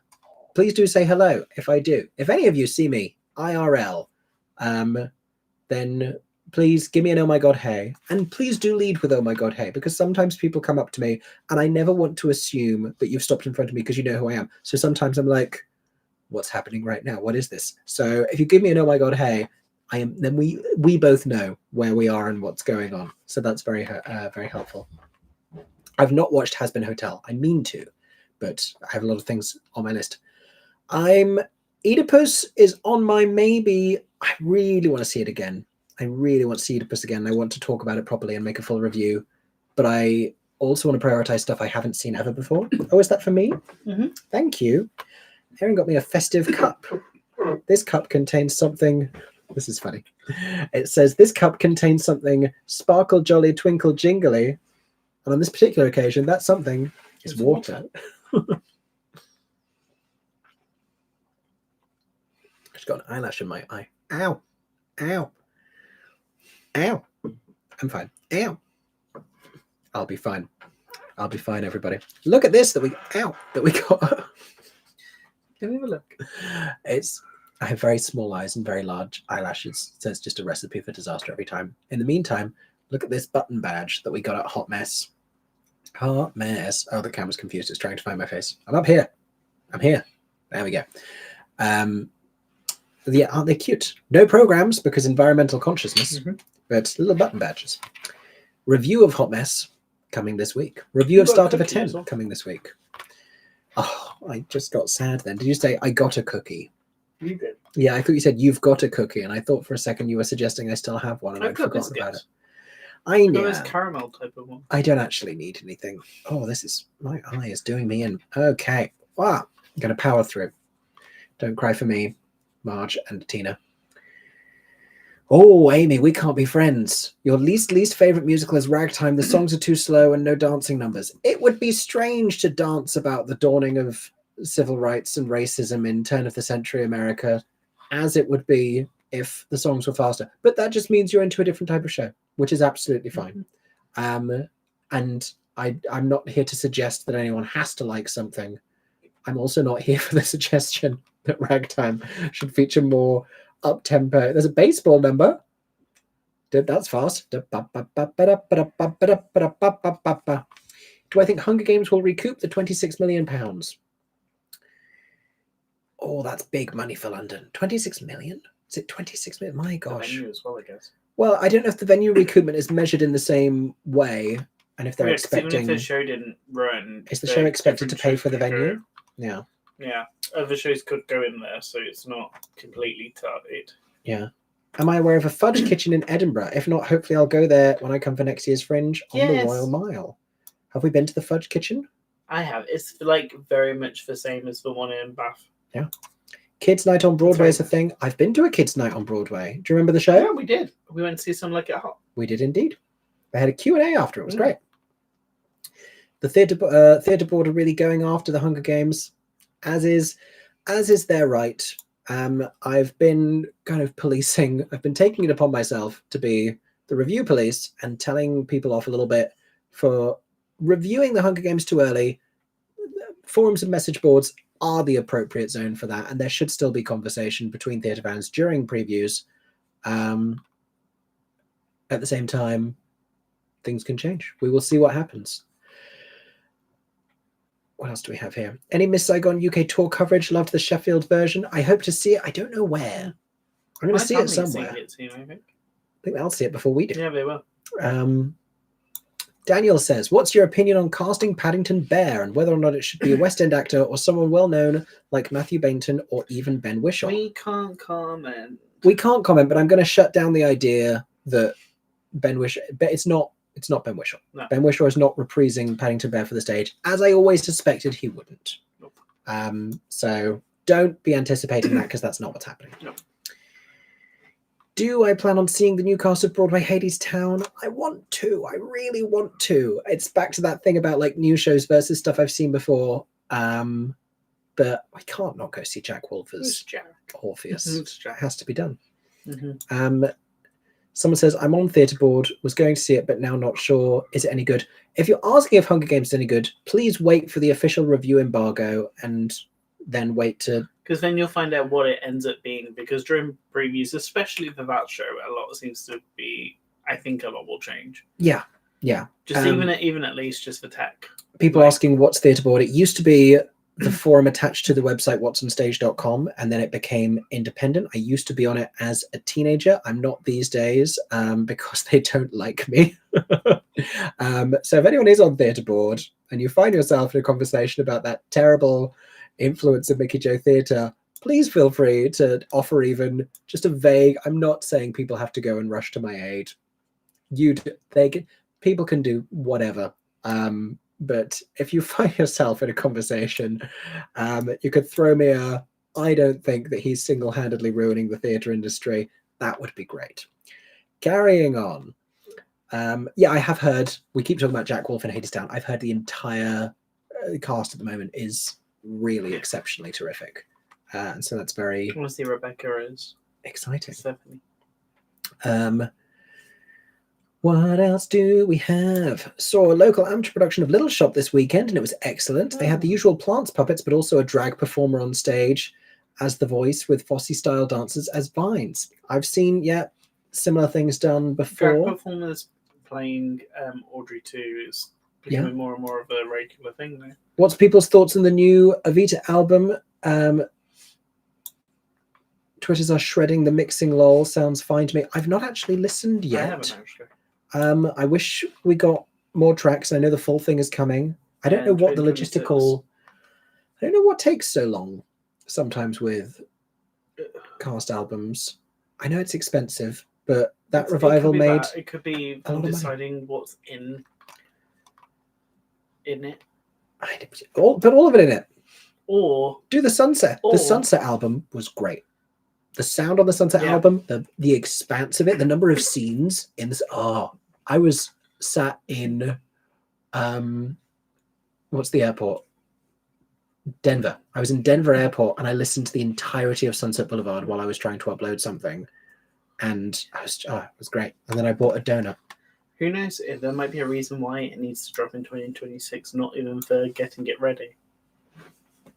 There you Maybe go. maybe there's something it's going to be tied to, because sometimes that's why. Maybe. What else do we have here? Hi from the Netherlands. Hello, Joey. Loved your Hadestown / Elizabeth vlog. Do you think the latter could work in the West End potentially? It's interesting because I think there was a time when it Depends on really how you could have. approach it. Yeah, in the commercial West End is tricky because could. I don't think we have any frame of reference for her historically very much. I don't even think it'd hang on that. I think it'd literally just hang on who. Like, obviously, like a lot of the more recent productions have all landed on the fact that Pia's doing it again. It would need a star. Yeah, it would need. It would need a star. It would need a big name for that reason, or even Rachel Zegler. Or even like Pia doing the older part in the UK in the English version debuting, and to see how many people travel to the UK to watch it. Yeah. I would love an English language version of Elizabeth. I would really love it. It's very of the era in which it was created, which is very 80s, late 80s mega musical. But there are similarities to Evita, and Evita's just done very well. Yeah, and I don't think we need a Jamie Lloyd Elizabeth, but no. I'd be intrigued. Early Olivier Awards predictions. Paddington is going to be a force to be reckoned with. Yep.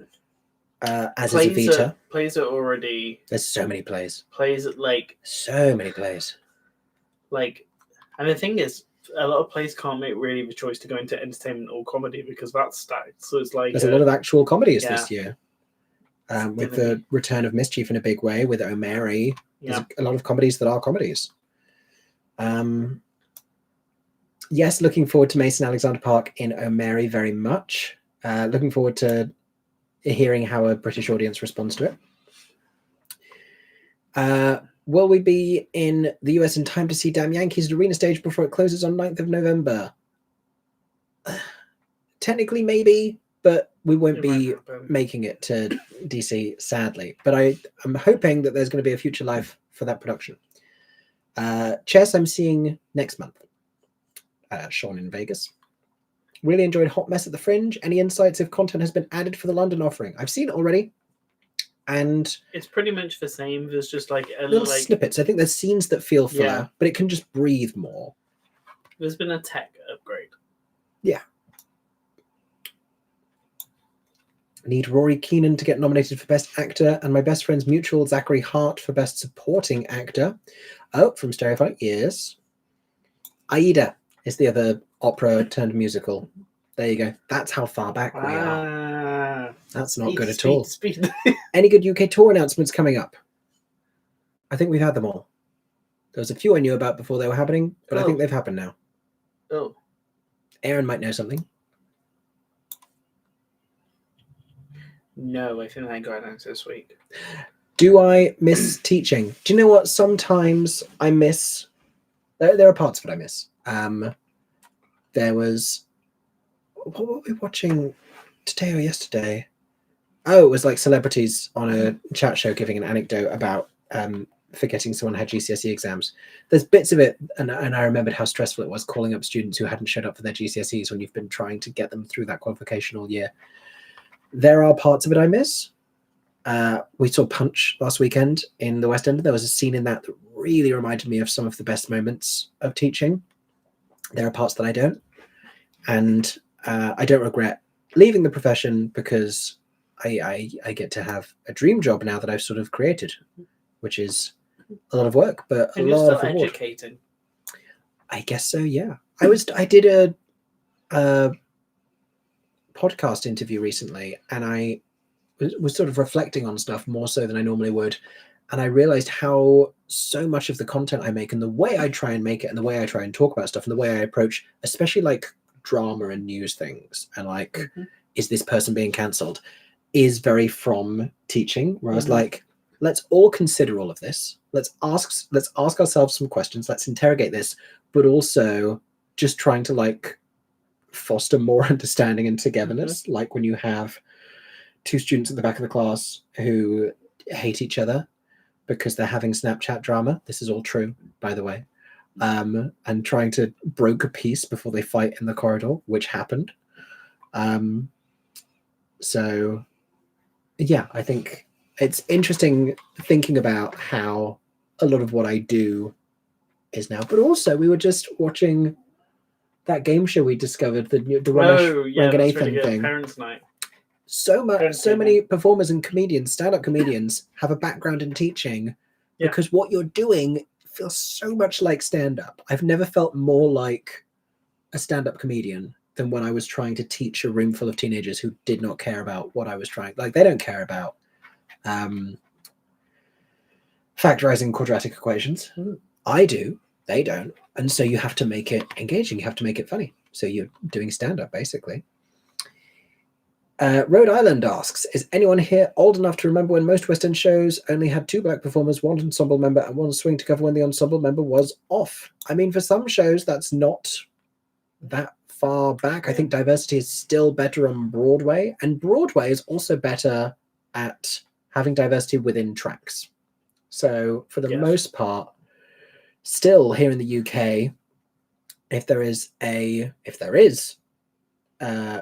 principal character of color, they are often covered by an ensemble member of the same racial identity or background, and there's a lot more diversity of that on Broadway. Broadway has, and by some small percentage, New York is more diverse than London, and the US than the UK as well, by a small percentage. But yeah, Broadway is a lot better at, I think, diversity in covers and ensemble, with like not to single out one specific show, but Heathers is an example of this, where it's like there are sometimes you'll get performers of color in other principal roles, but like Heather Duke is the black character in Heathers, and so you'll see like an ensemble announced with like 1 black actress in the ensemble who is going to be covering Heather Duke, and I think that's almost as disappointing when it starts to feel like tokenism, basically. Is the thing that we're saying. William says, can't believe Cats is coming back. Cats is back everywhere. Yeah, everywhere. Who left chicken outside? Because the cats are back. There was a theatre close to me that did Opera Aida and Elton John's Aida the same summer. What a 2-show day. Yeah. What a 2-show day, Julianne. Is that in Utah? Is that where? I think I'm remembering this. Do you think you're still getting the chance to catch Beetlejuice on Broadway, or you're waiting to see it on the West End? I don't know. A big part of me would like to see the West End production first and really celebrate that as one of the many London fans who's been waiting for Beetlejuice. But also, I live on YouTube, and I got bills to pay, and Trisha Paytas is doing it on Broadway, and I feel like, I talked about the drama of her doing it. I also would like, I feel like if we saw it on Broadway first, we'd understand what that production is, and then when we see the West End one, would be able to say, this is the same version, or this is what's different, or because obviously we haven't seen any of the productions prior to that. Mm-hmm. So I feel like it would be useful to know but a slightly bit more. I've scrolled too far down.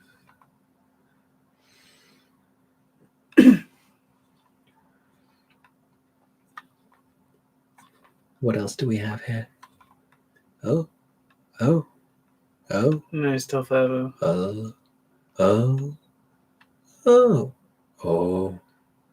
It's a good job Ellie's not here yet, because she would be roasting you, sadly. As I said to you, a lot of... Oh my gosh. What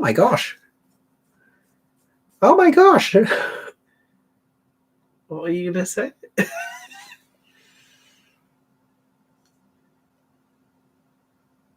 No, I think it's still going. This is wild. That's about NT Live.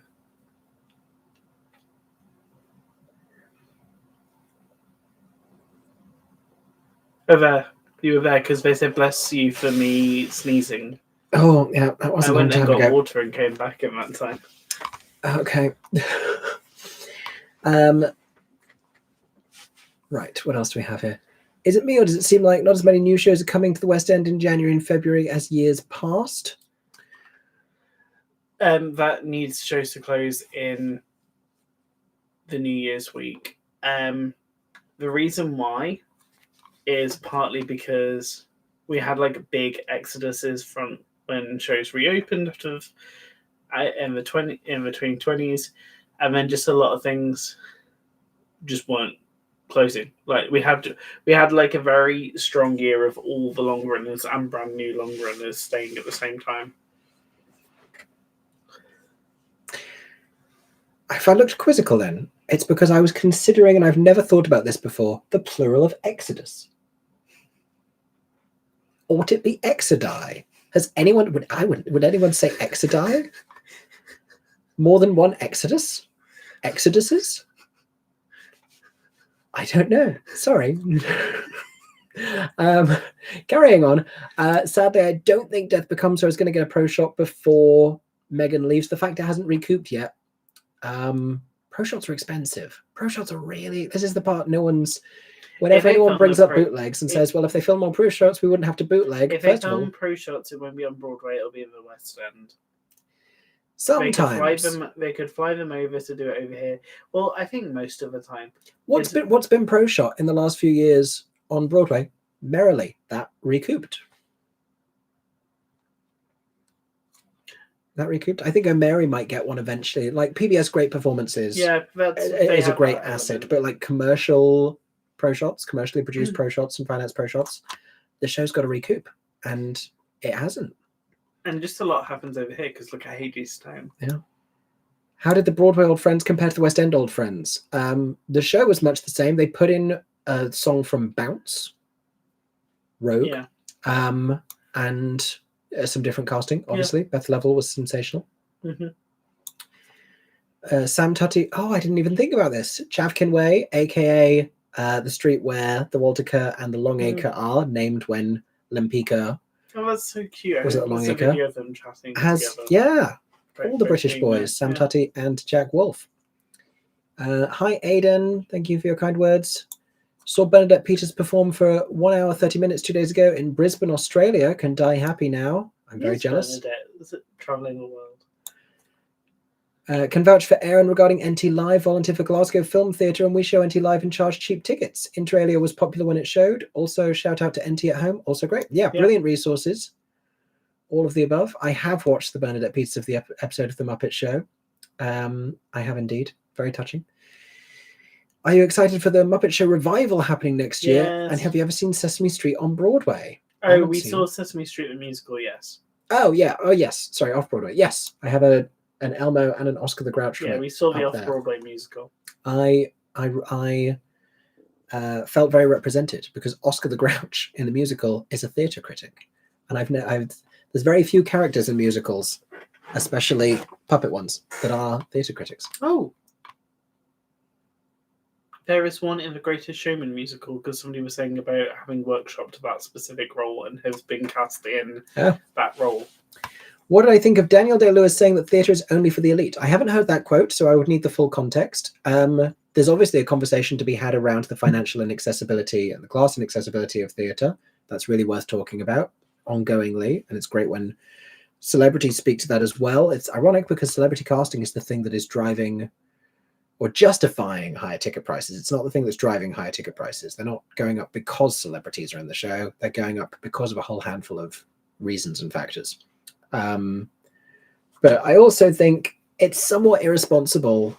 It's difficult because you want to advocate, but also what do you really achieve by just going and saying, by the way, theatre's really expensive and only the elite can afford to go? You're not affecting change that way. And the thing that it does is takes away from the important conversations and the stuff that we try and do, which is to say, by the way, there are lots of ways that you can get affordable theatre tickets. And there is plenty of theatre. Yeah, the hot ticket of the year of the month might be very expensive. Sometimes the off-West End show or off-Broadway show that's cheap tickets to see next year will be one of the most expensive shows to see on Broadway. There's shows that do affordable things. There's shows that do young people schemes and pay what you can performances and all sorts. And also just being aware of stuff early. Evita was very affordable. Yeah. When it went on sale, even after Rachel was announced, if like Yeah, it was fine when you first were trying to get tickets to it. It was only thousands when of it tickets sold out, available yeah. to young people, key workers, people on government benefits, all sorts of people had access to those discounted ticket schemes. And then it opened. She started singing on the balconies. Reviews came out. And then for weeks, in like August, I kept seeing Facebook comments being like, but tickets are £400. They are now.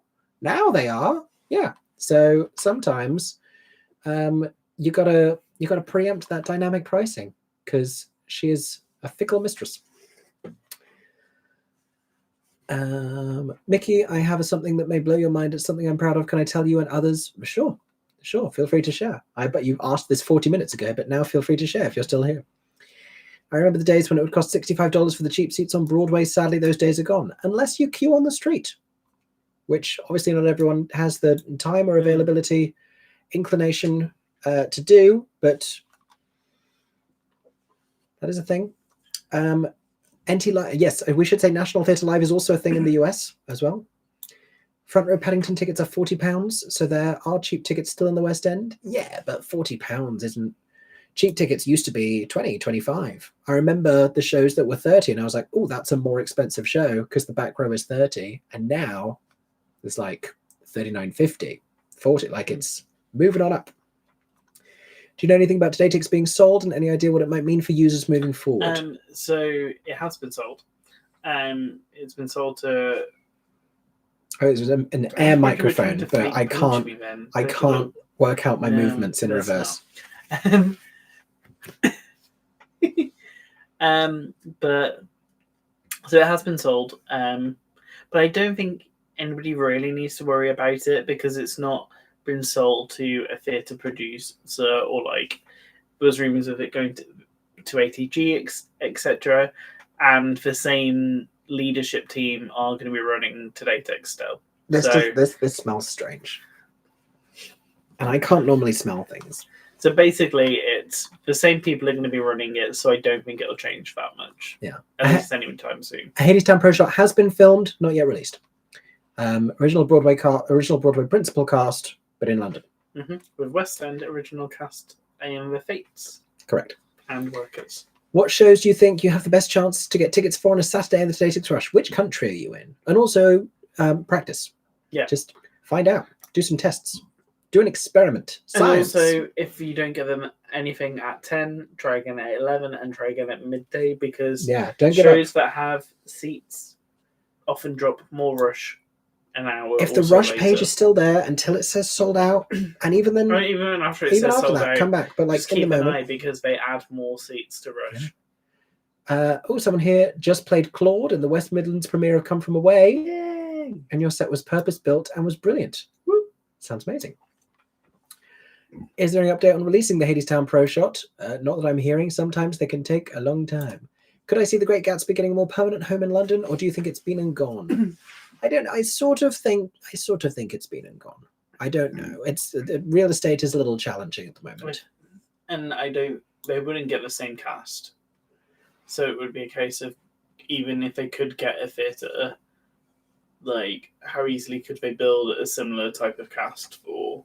Yeah. Right. Seeing Ragtime and Punch next weekend. Going into Ragtime blind. I know nothing about it other than how praised it is. Should I expect Punch to be super serious and intense? There's humour in it, but I think it's not the most serious and intense show I've seen, but it's certainly it contends with difficult themes.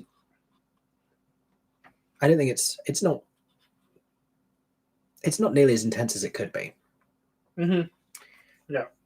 Thought-provoking is the big thing. Licensing on Boop is still restricted in the UK while it has opened up this week for other countries. Do you think a transfer could work? Usually they just hold out just in case, just for the possibility of what they might want to do. The UK's things on Broadway. UK is the country that they will be the most the original producers will hold on to the longest. Yeah. Because it's often like a chance for a second life for the show. The West End. Also, like, if a show doesn't land well on Broadway or they want to make changes, normally they'll use a West End run as the way to debut a revised version. Frankly, I don't think a transfer could work in London until they write a better show. That's my opinion. I plan to go to London in September next year. Is it worth saving time to see 40th year of Phantom, Wicked 20th anniversary shows? I will say, Phantom will probably be good for this. Wicked did a whole 20th anniversary week in New York, so there's no guarantee. I mean, you're probably safe booking the show that you know is going to be the anniversary show. It's more likely in the Just UK. be careful. Don't double down on it, because sometimes those anniversary performances, they disagree about which one is the exact anniversary. I think there's going to be something, maybe, I don't even know if Phantoms it would be on sale, but I think they'll both be special. Yeah. Thank you for... They definitely will both will do big things. Thank you for reminding me that those are both happening. What else do we have here? What is the best musical or play you've seen this year staging wise? Oh my gosh. It's been a lot of year. Best thing I've seen this year staging wise? Staging wise. Staging wise. I love John Proctor. I was just thinking about John Proctor, but that's not a staging. The ending is. It's true. It's true. That's the best you're going to get out of us so far. Circus Cats. Is it true I'm a Marvel fan? If so, would I want a revival of Spider-Man Turn Off the Dark? Yeah, I used to have a comic book subscription. I was probably a Marvel fan. Do. Was I a Marvel fan before I was a musical theatre? No, I was a musical theatre fan, and then I was a serious Marvel fan, and then I went back to musical theatre. With Spider-Man Turn Off the Dark, I currently have a Marvel Comics subscription. I was reading some earlier. You what? I don't want any version of a licensed version of Spider-Man Turn Off the Dark to happen. I think I would be intrigued, because Disney didn't own Marvel when that whole thing happened. Whether Disney would ever look at it and go, can we find a version of this that could work? Do it at the Almeida. Do it at Regent's Park. What would be the most bizarre, the most extraordinarily strange? Do you know who would do it if they could? The most strangest one. The Dummer Warehouse. Do you know who absolutely would do it if they could? Who? Watermill. Yes. They'd be like, sure. Put us in, coach. We got this. Lord of the Rings, done. Spider-Man at the Watermill, done. Ready. Hope you all have been doing well and staying safe. Likewise, I just traveled to a puppet museum and saw the original Trekkie monster from Avenue Q. Where? Very cool. That was very loud. I apologize. Where? I want to go visit Trekkie from Avenue Q. They do have a puppet. I think they have a Princeton at the Museum of Broadway. They have Princeton and Kate. Yeah. Do you think Avenue Q will make a resurgence? It should. Now would be a great time for Avenue Q. Either anniversary. Oh, well, there you go. Either in London or off Broadway, I think. How's Aaron's dog? Daisy is Aaron's dog. Yeah. How is Daisy? We've just spent the weekend with Daisy. Yeah. She was very well. Very good. She was sleepy because she's had a lot of activity. But she's good. She's good. Is chess a Tony vehicle for Leah Michelle because she gets the final bow? Florence always gets the final bow. Florence has always been the star of chess. It was Elaine. It was Judy Kuhn. It's always been Florence. It has always been Florence. She's on nobody's side, and she gets the final bow. Love to come from way at Paramount Aurora. Oh, thank you for getting back to me. The set and lighting designs were spectacular. It even rained on stage towards the end. Oh, guess there's that line about for 5 days, as they boarded, it started to rain. The way I would cry. Oh. I hope Off-Broadway's 44 is on your to-see list. Saw it in LA and it was top-notch. Barbara, I know you mean well, but I can't don't give me another Off-Broadway hit to see now. There's already so many. I'll look into it. My gosh. That's what Ashley was talking about. 44? It's about Obama. Yeah. Yeah. Honestly, wish I could have seen the maybe happy ending previews with the set bits that got eliminated. Did we see it before opening? We did. Did we see set bits that got eliminated? I mean, we saw it. It was Frozen. Yeah, it was Frozen. Will I be coming to see One Day opening in Edinburgh in March? We're speculating that by that point, Further Life may have been announced. In which case, I mean, we might do. Yeah. I've always said I'd like to go to Edinburgh outside of the Fringe. I love that outside of the Fringe. Why would you just go during, like, pre-Christmas? I would. I'd really like to just be able to walk around the street. I'd like to see you That's seeing Edinburgh not in Fringe mode. I've been once before. I went there to see pandas. Yeah. Tian Tian and Yangguang. Shout out to them wherever they may be now. I hope they're still alive. Do you think there's a possibility of big name productions like Jamie Lloyd's Sunset or Evita to go for long runs in the West End without the star name? Now the productions themselves are recognised. I think it's tricky for them ever to come back in a way. His model is based around star casting, and here's an interesting thing. The cabaret revival in the West End was built largely by commercial producers, ATG, who brought in Rebecca Frecknell to direct a brilliant version of the show that I stand by. Love that revival of the show. Big fan. Well, famously, Eddie Redmayne was part of the creation of that, and he decided he wanted Rebecca Frecknell. Oh, He selected Rebecca. I know he picked Jessie. Because I'm sure Rebecca Frecknell said in something that she thanked Eddie for saying yes to her or something. Fair enough. Well, that wouldn't surprise me either. That was in her Olivier speech.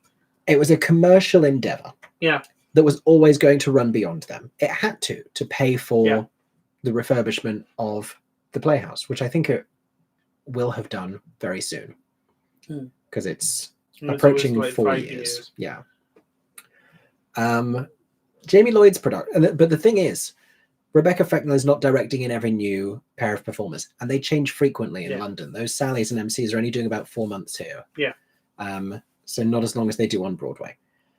Or they did on Broadway, I should say. She has associates. She has associates. She has assistants. She has resident directors. She's not directing in, to my knowledge, every new pair of principal performers. Jamie Lloyd, I don't know if he is willing to take his hands off of the steering wheel and let other people direct in replacement casts for his shows, because he has never had. There's never been a replacement cast of, not at least since it became the Jamie Lloyd Company and since he sort of started fully bringing his actualized creative vision to the stage. And that, I think, would be the challenging thing. Not the show's running longer, but replacement casting. And I think that's a big part of why I think if Sunset was going to try to extend on Broadway, and allegedly there were some names, maybe some of them were even brought to see the show underneath the city lights. And I think had they come to an agreement with one of the few names that Jamie would have been happy with, he would have directed them in. I think that's my theory anyway. I've not had that confirmed. Veronica's saying maybe the May one is Mother's Day with the tulips. Maybe. Don't know. Elizabeth said, not Into the Woods. I don't know the context of this. Was it when I was saying my most anticipated shows? Maybe Olivier predictions. I'm just excited that Into the Woods is coming back. Certainly because of Jordan Fine's very successful production of Fiddler, we should be thinking of Into the Woods. Yeah. I mean, he got a director nomination, which musical theatre rarely get. Yeah. Cassette is holding flowers in May because April showers bring May flowers. What do April rabbits bring? Easter eggs is the answer. A little fall of rain will make the flowers grow. So you're not wrong. May is spring, so everything is great. Sure. Lots of theories working here. Who else do we have here? Are you going to see Wicked early this year? A little bit. Not going to a premiere or a screening. Haven't been sent a screener. I've had no correspondence from Wicked this year. RE the Wicked movie. And do you know what? They'll probably, if they do invite me to anything, it'll be a non-premiere London screening event, and I won't be able to go because I'll be in New York. Which is why I have made plans to see it a little bit early so I can get you my review as quickly as possible.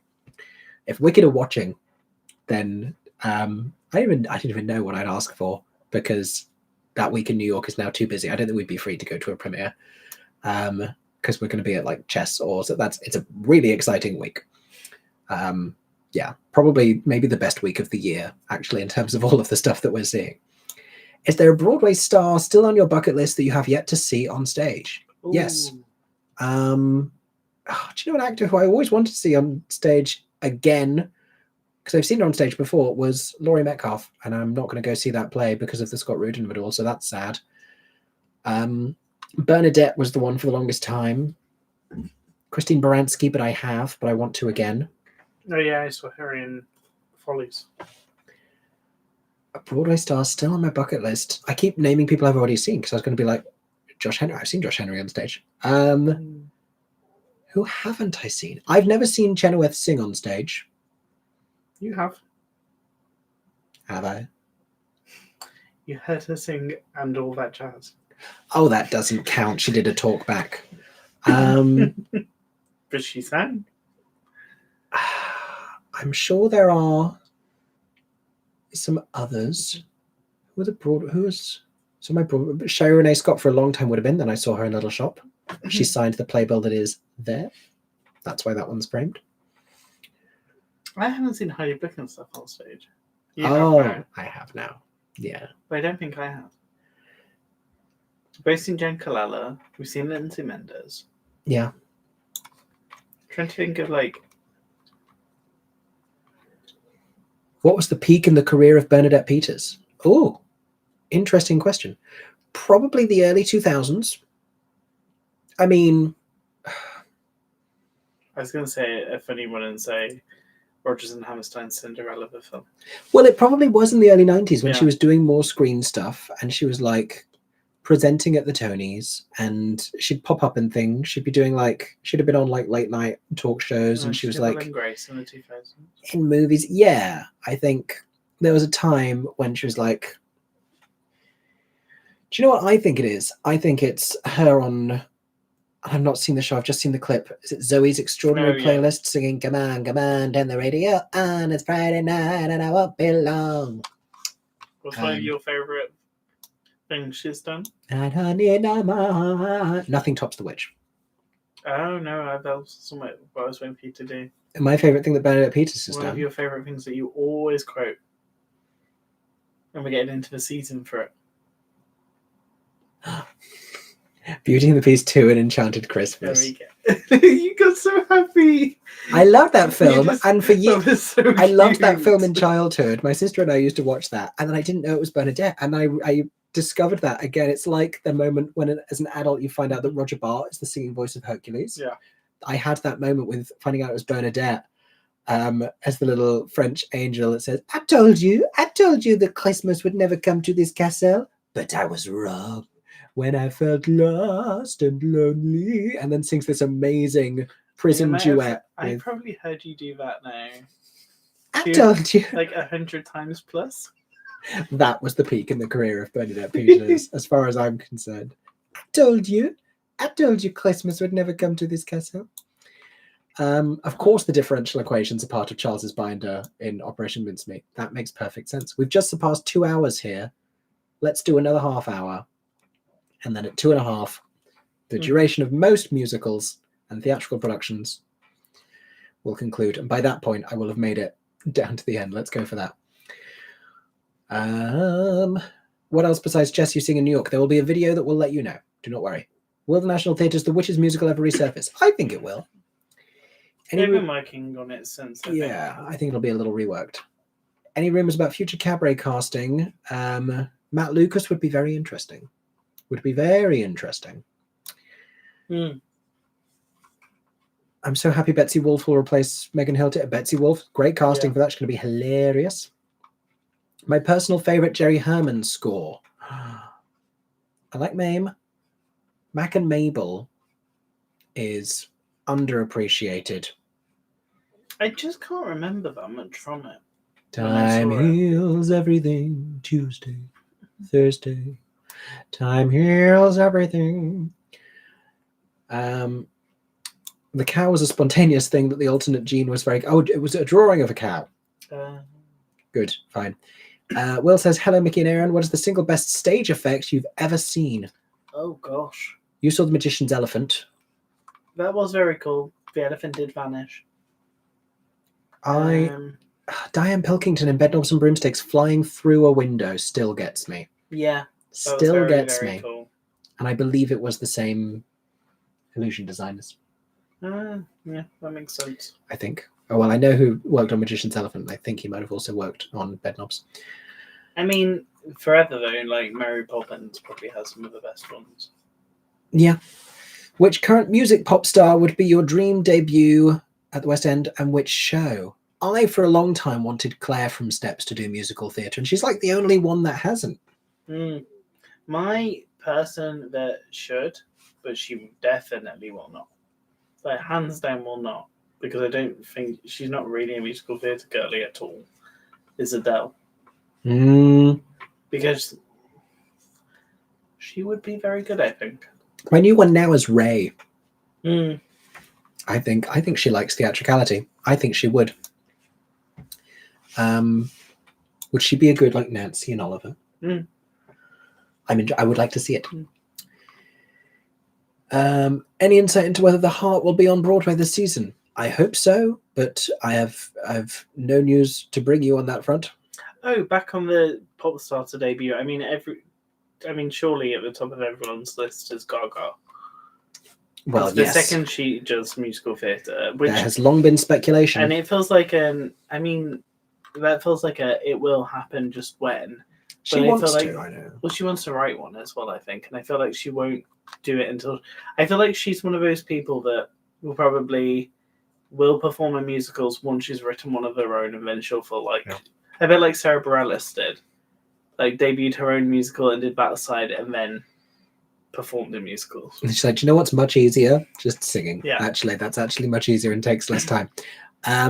Nikki, we will be going to see the BFG at the RSC in Stratford. Very excited about that production, hearing magical things. I forgot about that being needing to be part of our schedule. Yeah, good point. Not mentioned that when we've been talking about things. What else do we have here? Oh, I just saw because in Norfolk, Virginia, and I was like, in Norfolk, and there's a Norfolk in the US. I don't think the In the Heights films box office will affect its stage return. I think the success of Hamilton after In the Heights still and so few and Encanto so few Broadway musicals do well at the cinematic box office. Yeah, I think the big thing is just putting from the writer of Hamilton, which is hilarious because In the Heights came first, but it was massively successful. But I think In the Heights now would be loved so much more on stage. I think charging Broadway prices to see In the Heights is untenable. Usnavi himself could not afford to see his own story.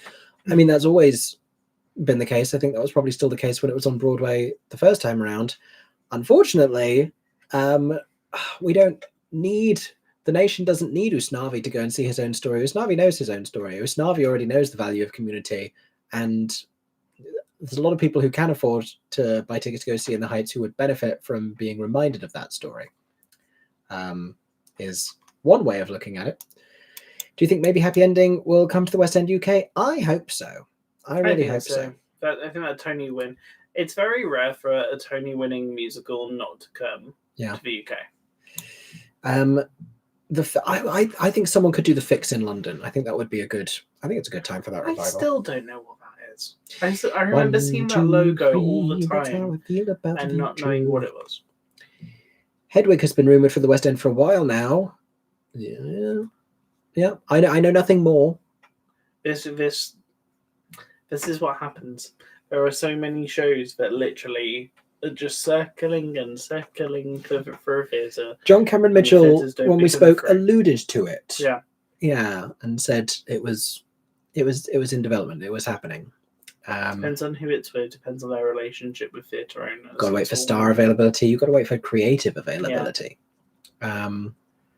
Favorite Shakespeare. Not to direct event either. So favorite Shakespeare play and why? It's Much Ado About Nothing, and I hear that from a lot of theatre people, especially a lot of musical theatre people. I think it has everything, and I think it has a romantic paradigm that we have seen hundreds, thousands of times over since. That whole like enemies to lovers thing. It's Much Ado. It's a take on Much Ado. It's a version of Much Ado. See, I love Midsummers. Ah, I have a soft spot for Midsummers. you're a wistful, ethereal fairy boy. I just like the chaos that comes with Titania and Oberon. Sure. Secret Garden is coming to the UK. John Doyle is directing a regional production of the Secret Garden musical. In York. Yes. Old York. And I don't know as much of that score as I should. I know, funny to mention John Cameron Mitchell, actually. I know the song that John Cameron Mitchell sang. And also, of course, we all know Lily's Eyes. Mm-hmm. Your discussion of previews was very good the other day. Thank you. Thank you. I enjoyed talking about that one. I was like, I'm getting somewhere with this. I love Secret Garden, and seeing it as a child was magical, but it had the Hunchback of Notre Dame problem. Yes. Hi, Mickey and Aaron. Are you both looking forward to Wicked for good? And are you going to see it early like you did with Wicked Part 1 last year? We're trying. Oh, yeah, we're seeing it a little early. Yeah. I'll be seeing Ragtime Then Punch. Oh, no, we've done that one. Yeah. Done that one. 42 Balloons needs to come back to the UK. Yes. I hope it does. Something you may like to know, I was actually part of the original workshop for Les Mis at the Barbican and went on to do 8 full shows before I went back to Ireland. Wow. If I only knew. Oh my gosh. What a piece of history. What a thing.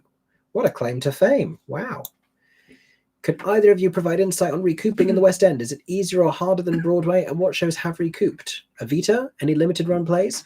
Well, the lack of insight. West End's very hard to know what's. They don't tell you. They do not. Sometimes they'll say it publicly, but that's sort of at their discretion. Like releases to say recoupment are just not a thing. Oh no, they never do press releases. But like David Pugh, the producer, has like tweeted out before. By the way, this play on tour has recouped, and so I'm now increasing everyone's salaries, which also doesn't always happen either. No. That's something that used to happen back in the old days. Really got to search because there's no reason for anybody to, and because there's no reason for anybody to. They don't. Yeah. And I think in the UK, if you announce that you got recruitment, you recouped, I think there is a high likelihood that a lot of people would respond negatively to that because it just raised people talking about ticket prices. So then you're just starting the cycle. So yeah, they don't publish grosses. They don't necessarily publish whether or not a show has recouped here. I do wish they did vote for transparency. Yeah. I think it would help some shows. I think it needs. I would advocate for that as well. It is way easier and way faster to recoup in the West End because everything costs significantly less. They did publish at one point when Sunset was announced to be going to Broadway. They published in that I think a deadline piece. Baz said how much it cost over here and how much it was going to cost over there, and it was extraordinarily different. Evita, I don't know if they've said publicly if they recouped, but no, I don't think they did. They did. And I know this. And quite quickly. Sort of, and that was just a couple of months in the summer. So telling, how much easier it can be to recoup here. Do I think Inter Alia will go to Broadway? I do. I think it's going to have exactly that same prima facie. Just doing a West End transfer says it all because when she was interviewed about it, when Baz did the post, it was all about her going to Broadway, not about doing the West End transfer. So that kind of leads to it. I am seeing Line of Beauty. I'm seeing it this week, and I'm excited. Two Strangers had a great deal with cheap tickets for the first few weeks. Hope those audiences get buzz going to get people to the Longacre. Word of mouth. Hopefully. I think what's good is a lot of New Yorkers is that it did Boston, well, it did Massachusetts, and it didn't do off Broadway, so that a lot of New Yorkers have not seen the show, which helps get them into Broadway. Yeah. Do I plan on seeing Othello with David Harewood, Toby Jones, and Caitlin Fitzgerald? Doing ticket planning for a December visit. Last Othello was the NT one with Giles Terrera. I trust that cast. I trust those producers to put on a production of quality. I do. And I will probably try and see. I think I'll see it. Yeah. Probably next week. There's still some cards that need to fall next week in terms of figuring out what's happening. And it's our last week in London before a New York trip. So it's a whole case of like picking shows carefully to make sure we see everything we want to. And I'd be completely excited about it if it weren't another Othello. I feel like we get a lot of Othellos, but this is the UK and Shakespeare. We get a lot of It's everything. very all rare the that a time. show has not been staged.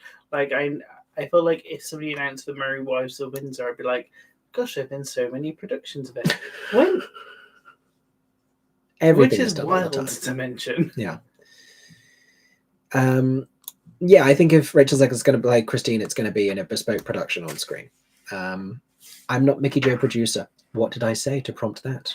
Sometimes I'm Mickey Jo producer. At Mickey Jo Live, I was Mickey Jo producer. Is there one show you'd love to see for the first time again? First time. That's a good question.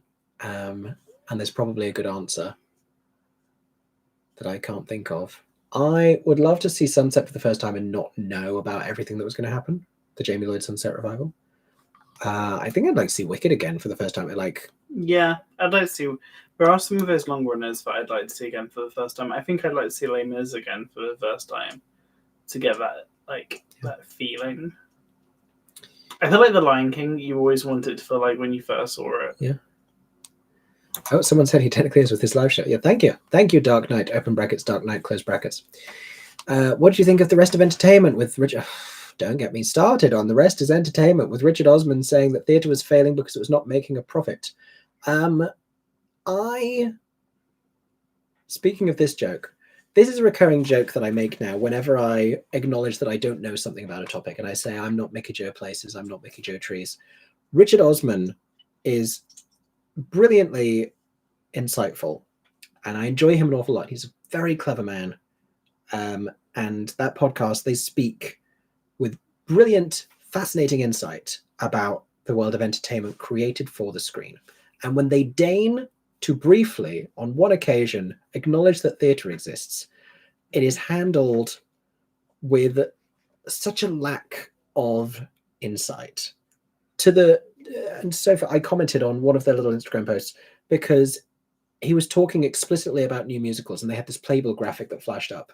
And I commented, I said something like 3 out of the 8 playbills there are actually new musicals. A bunch of them were plays. They were mostly revivals. He's talking about new musicals and the lack of recruitment. And they kind of attributed it to unions. They basically just said, well, it's so expensive. It's too expensive. He also said Hamilton have doubled their ticket prices. There was not an acknowledgement of the fact that it's Leslie Odom. There just wasn't. It just wasn't any consideration of all of the other factors. The conversation lacked nuance. Mm-hmm. He wasn't wrong in what he was saying, but he also didn't talk about. He framed the lack of recoupment as theatrical failure, and he framed Hamilton's dynamic pricing as a moral failing as well. Basically, there was not enough championing of theatrical success, and the reality of the fact that 95% of their podcast, it's called The Rest is Entertainment. They're talking about TV and they're talking about film. And do you know what has made more money than any film ever? Is Wicked the musical on stage. It's not The Lion King. Maybe it's The Lion King. It's The Lion King. No, it's both. So, no, this was definitely a Wicked thing. I think The Lion King has made more than Wicked, but I think Wicked has made more than, or has also made more than any film franchise. The Lion King is 125%. No, but when I heard that fact, it was about Wicked. True. But The Lion King. The Lion King is one of the most profitable. But yeah, I'm not here for theatre as a failing endeavor because we don't know enough about it to talk about it properly. It's also a big move from somebody that's about to be going into theatre. I think if a huge British show transfers to Broadway, it's almost like Broadway wanted to fail. Matilda, Cabaret, Sunset. I wouldn't say that Sunset failed on Broadway. It didn't recoup in a climate. Sunset wasn't selling badly. Sunset ought to have recouped. Sunset's run is very indicative of a show that should have recouped. Let's go back to and talk about Matilda, because Matilda did not close with a first cast. Yeah. It's easy now to look back and think of it as a big failure, but I think we need to reframe how we think of these things. But also, there's been a lot of Broadway ones that have come over here and not worked. Yeah, well, I was talking earlier about a lot of the Pulitzers and even musicals. Yeah, there have been musicals that have not landed over here. Yeah, and people. It's interesting to see what does well in different places and what doesn't. Oh, and to go into that, like it doesn't always mean that either. It's like, is it when it's specifically British? Because let's go to Six, let's go to and Juliet, both. And Juliet ran Both were longer from in here. New York, and Juliet did way better in New York. Yeah. And Cabaret is an interesting one because the most recent revival is obviously doing better in London than it did in New York. The revival before, the Sam Mendes one, we had that at the Donmar for 5 minutes. It did not get a commercial transfer in the No. West End, and it ran at like 3 different Broadway theatres. It got remounted in the 2010s.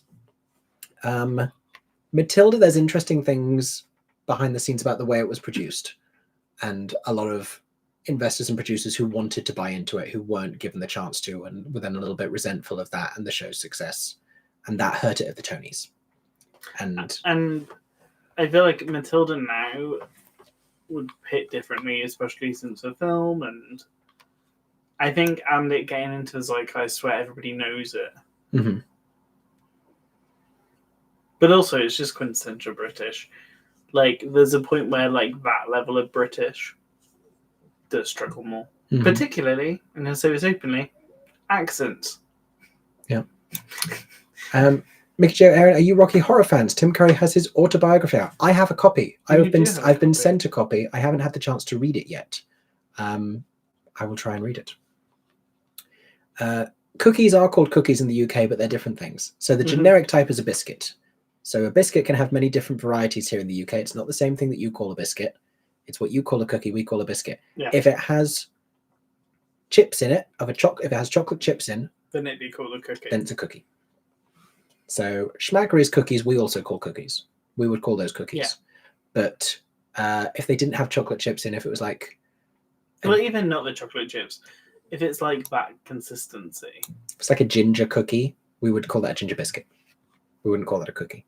But it's weird though, because Schmackery's don't have to have chocolate chips, but we still call it a cookie. It's chips. I think cookies have to have chips. Because like an oatmeal raisin cookie is still a cookie. If it didn't have any chips, it's not a cookie. But does an oatmeal raisin cookie does that even have chips in it? Those other chips, like the oatmeal and raisin, they're like... Just bits, if it has a bits in it. Yeah, but that's not all encompassing. It's difficult. I would say I'm not Mickey Jo cookies, but I honestly, I eat a lot of cookies. You've made me hungry. I don't want to tell you all the shows we're seeing in New York because I want some moment of fun revelation. But when have you known us to go to New York when something exciting is happening and not see the exciting thing? That is what I will say. The Norwegian theatre group Susie Wang has some 11 p.m. showings of Burnt Toast. It looks crazy. Sure. That sounds wild. Sure, don't tell Kate. I was about to say Kate. Kate will go. Kate will go. No, we should tell Kate because... Yeah. Oh, Aidan, you met... Yes, you know Caroline Quinton, of course, was in the original company of Les Mis as well. Fun fact. Yeah. I knew this. Evie, you're doing your first ever show this weekend, playing an ancestor in Addams Family. Amazing. Aaron James did a version of Addams Family in youth theatre. Oh my gosh. Oh, I hope where the toughest is okay. Oh, you broke a tooth and have to get it out on the same week as the show. I hope that's... I mean, that might really help sell the ancestor thing. You won't forget this week. No, but best of luck to you. Sam, you're having a piece of Junior's cheesecake and thinking of me. That's very sweet. I miss Junior's. And also a bit painful because I'm not having the Junior's cheesecake. Kaylee, Hunger Games is probably selling a limited run right now, but it's good. That's just the current booking period. Wait till opening night. That's normally when you get a good gauge of things. Thank you for defending me on Theatre Board. I appreciate it. It's nice to have an ally in enemy territory. They really don't like me. I don't know what it is. Do I think Bella Brown will come to Broadway or a touring production in the USA? It would have to be a show that would bring her, because otherwise there's equity and visa issues. Erin is wearing a Mickey top. That's not for me specifically. You probably had that before we met. I did. It's the other Mickey, who you may or may not have heard of. It's like Mickey Mouse and then Mickey Jo. Wow, okay. Seeing Liberation, Beetlejuice, Queen of Versailles, Hamilton, and Shoshana Bean at Carnegie Hall on my next trip to New York. That's a good trip. Don't see how anyone can say, oh, thank you, Matt. That's very kind. Thank you. I appreciate that. Oh, that's how. Okay. Amy, Shoshana Bean is a good first Elphaba. Yeah. That's a strong first Elphaba. Mine was Adina. Mine was Alexia. And also a good first Elphaba. Mm. As you should tell your students you're in Les Mis. Yes. Elizabeth in English I would not be happy with. Interesting. I'd be very intrigued about, I think I just heard the other day how they translate the big iconic song, because it's I think the Dutch version more literally translates to something like "My life is for me," and the German "Ich gehöre nur mir," it translates to like "I belong only to me," only to me. It is finding translations that don't make it feel like it's like.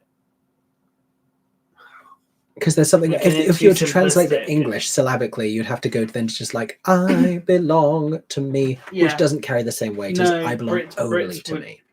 Everybody would criticize the lyrics and be like, "They're so basic." I think I heard an English version though, and so it was like, "My soul belongs." It might have been "My soul belongs to me," or "My soul is just for me," something to that effect. But it would be intriguing, like with the Rebecca translation. Mm-hmm. Am I hearing any buzz regarding next year's Dracula with Cynthia Erivo? Well, the production's already been staged. Yeah, you can in Australia. It was. This is actually like a restage. Yeah. So you can kind of see what it was like by searching for like Kit Williams Dracula. You should be able to find. Yeah. The Olivier Awards only recognise productions at Society of London Theatre venues, so no to UK tours, sadly. Les Mis no longer. It's no longer the original production. It no longer features a revolving stage and a handful of other changes.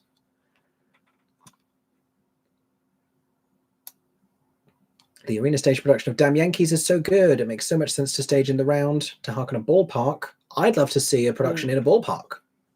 I'm that person. I got some warm coats. You would have to wear a helmet. I'd do it. Oh. How immersive. This is right. We're there. Where are we? Where are we? Where are we? Where are we? Oh, that's good. Not that bad. Okay. Predictions on one of the next shows to close in the West End. I don't like predicting. It's people's jobs, so I don't tend to do that. What should people prioritize? I mean, focus on the stuff that's limited runs. Go see Every Brilliant Thing. That's ending soon. Go see Hot Mess. That's a little limited off West End moment.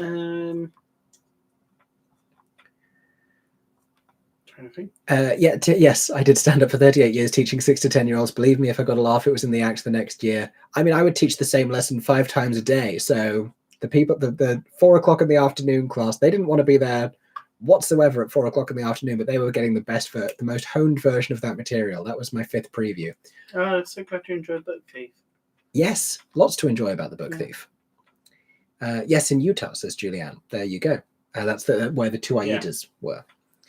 The Broadway one right now is just a US national tour, though. A Beetlejuice? I mean, we might get the same set in London. We often get the national tour sets. That's why it would be interesting to see in advance, because I feel like you can then tell. Yes, so Bring Him Home was not part of the original Les Mis workshop. I knew this because they wrote it sort of around Con Wilkinson. And then the anecdote was that someone said to somebody else, see, I told you we wouldn't be able to keep God out of the show. And then they replied, that yes, but you didn't tell us that you'd booked him to sing personally, which is the very charming story around the addition of Bring Him Home. Lauren says, I'm not liking this trend of tours making a stop on Broadway, especially if the actors are not getting a pay raise. The contracts that they're getting when they go to Broadway is a choice. And especially is then even more sad when it's like, for so many people, that's their Broadway debut. And like, it's great that like, it's so hard for the performers to make it to Broadway that there is something that's good about this, where people that might not get a chance to book Broadway, but booking a tour, it's a route into becoming a Broadway performer, getting your first Broadway credit. But what's horrific is, if they had booked any other Broadway show, they would be getting a Broadway wage. Yeah, and and the issue is that they have to sustain themselves in New York. Yeah. Which is a wildly expensive place to exist. If there's not anything that's helping to help with the gap, then it's Avia, performing don't at the pop same up at the thing. last minute and read me. I'm doing my best. What else do we have here? Not every single show featured in Old Friends is a Cameron McIntosh produced Sondheim show. It just, those are the majority. So I don't believe he did have any involvement in Bounce. Bounce never came here. It was Roadshow by the time it made its UK and European premiere at the Menier, which I saw. Is Clueless still running? No, it closed at the end of the summer. Yeah, Via replied as well. Curtains does have theatre critics in it. Yeah, but they're not Oscar the Grouch. It's not as fun. What's the likelihood that it will be next week by the time Mickey Joe gets this comment? No. Nothing for you. No points for you. I paid like £30 for a Vita front row balcony. Yeah. Yeah. I paid £30 for a Vita, like 5th row of the stalls. What other shows do you think could work well at the Troubadour Canary Wharf Theatre? Let us not decorate the grave of a show that is still in previews. Also, Troubadour have just announced that they're opening 2 separate massive theatres. Oh, yeah. In Greenwich, next to the O2. So I don't think their brains are even going to, like, their brains are going to be going to how do we fill those 2 theatres first. Yeah. I use the TKS London online page, TKTS London online page, and for a long time I thought it included every show running, but it does not.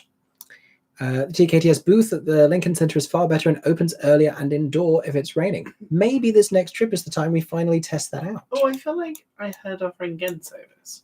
Yeah. The Lincoln Centre one. Yeah. Gen, who, if you don't follow Gen across social media, is great for Broadway accessibility tips and advice, which includes a lot of conversation around affordability. Mm-hmm. Why was the TKTS booth at Leicester Square renovated and closed for ages? You have answered your own question. Yeah, it's a lot better. Renovated. They have made the booking experience a lot better. It's now a much nicer counter. Yeah. And more accessible, I believe. Any news on Becoming Nancy? No news, but we were just at the Birmingham Rep where we saw it the other day thinking, gosh, I'd like that show to come back. Yeah. It's a tricky one to fix because it's just, there's too much plot in it. The last time Joe Mitchell was asked about it, he said it was on the list.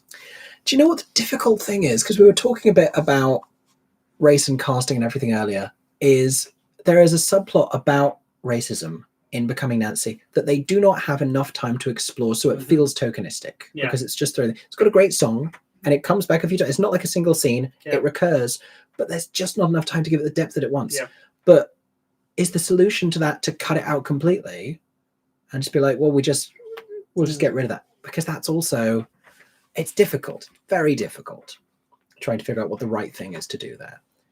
How many people from Ragtime do you think will be up for Tonys? I mean, at least the big 3, by which I mean Casey, Josh, and Brandon. Thank you, Brandon Uranowitz. But maybe more. I don't know. Will the new tour of Barnum be good? It's the Watermill production, which we didn't see. No, I only saw a Chichester one. But wild if Barnum and Come Alive and Greatest Showman will all be running at the same time. Absolutely wild. Spider-Man is now playing the MC in London. That's true. We've gone past 2.5 hours. I will get to the end of these questions and then we will sign off. How were you able to interview Ramin without totally sweating and freaking out over his sheer handsomeness? Who's to say I wasn't? Who's to say? Do you know why? Because most of my energy was spent freaking out about the fact that at the exact moment, or 1 minute before I was meant to, the interview was scheduled, and I'd set up the Zoom link and I sent it across. None of my technology was working. Could not get this microphone to speak to the computer at all with 60 seconds before this was all meant to start. So I was, once I was talking to him, it was more just like, okay. And I do this thing where if I'm at all starstruck, I go too professional. Like I just focus on that. And I'm like, I'm not going to be I'm going to be professional about this. So sometimes I am so enamored to meet someone that I seem completely disinterested. Like I met Josephina Gabrielle once. I was so excited that I was just like, yeah, yes, it's nice to meet you. Very good. And I seem like I don't care whatsoever because I'm trying so hard to be professional. Ramin, I was so, if you haven't watched that interview, And interviews don't do particularly well for whatever reason. Interviews do well on podcasts. They do well in short form with clips. They don't do very well generally here on YouTube, not just mine, but a lot of people's that I see. Good interviews, they just don't perform that well. It's one of my favorite conversations I've had with an actor in a long time. And he's been in this business for ages, but he was so humble and so thoughtful. The answers that he gave, he said to me afterwards, after we finished filming, he doesn't do many interviews because he doesn't feel like he does a good job with them. I thought he was remarkable.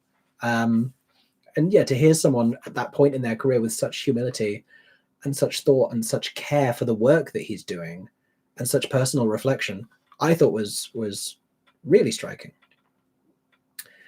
Let's scroll down once more to the bottom of the live chat.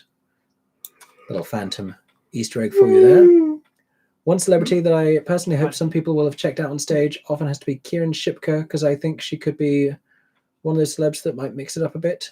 I'm sorry, I don't know who that is. Oh, this makes sense to me. Sorry, separate to the question. It would be nearly 1 a.m. for us right now. Oh, yeah. I was like, why am I feeling really tired at like 7 minutes to midnight? And I'm like, yeah. That's why. The museum is at your university. We have the only puppetry major in the country, but that means that all of our alumni go to Broadway. Not only was there an original Trekkie, but also original Blues Clues. Wow. Will we see The Baker's Wife with Ariana DeBose? Answer to come in the video next weekend about what we're seeing in New York.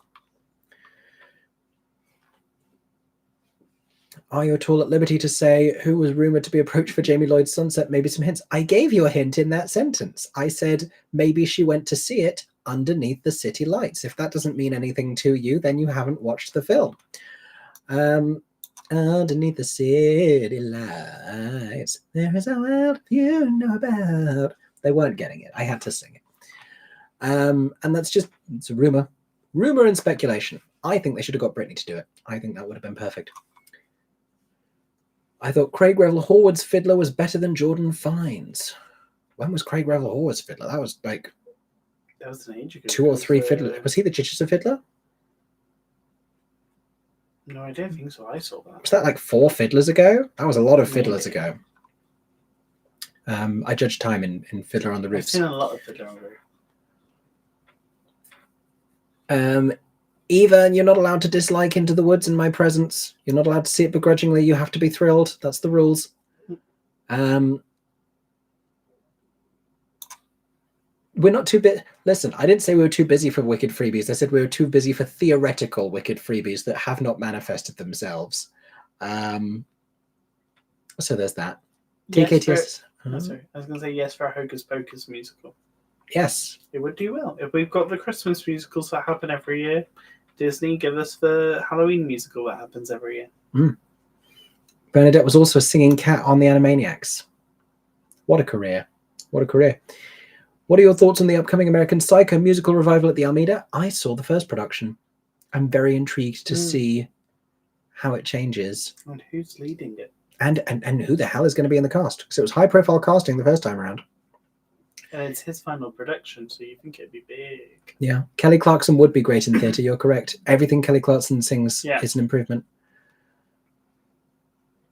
There was a revival of The Fix with Fra Free in 2016 in Dublin. That is correct.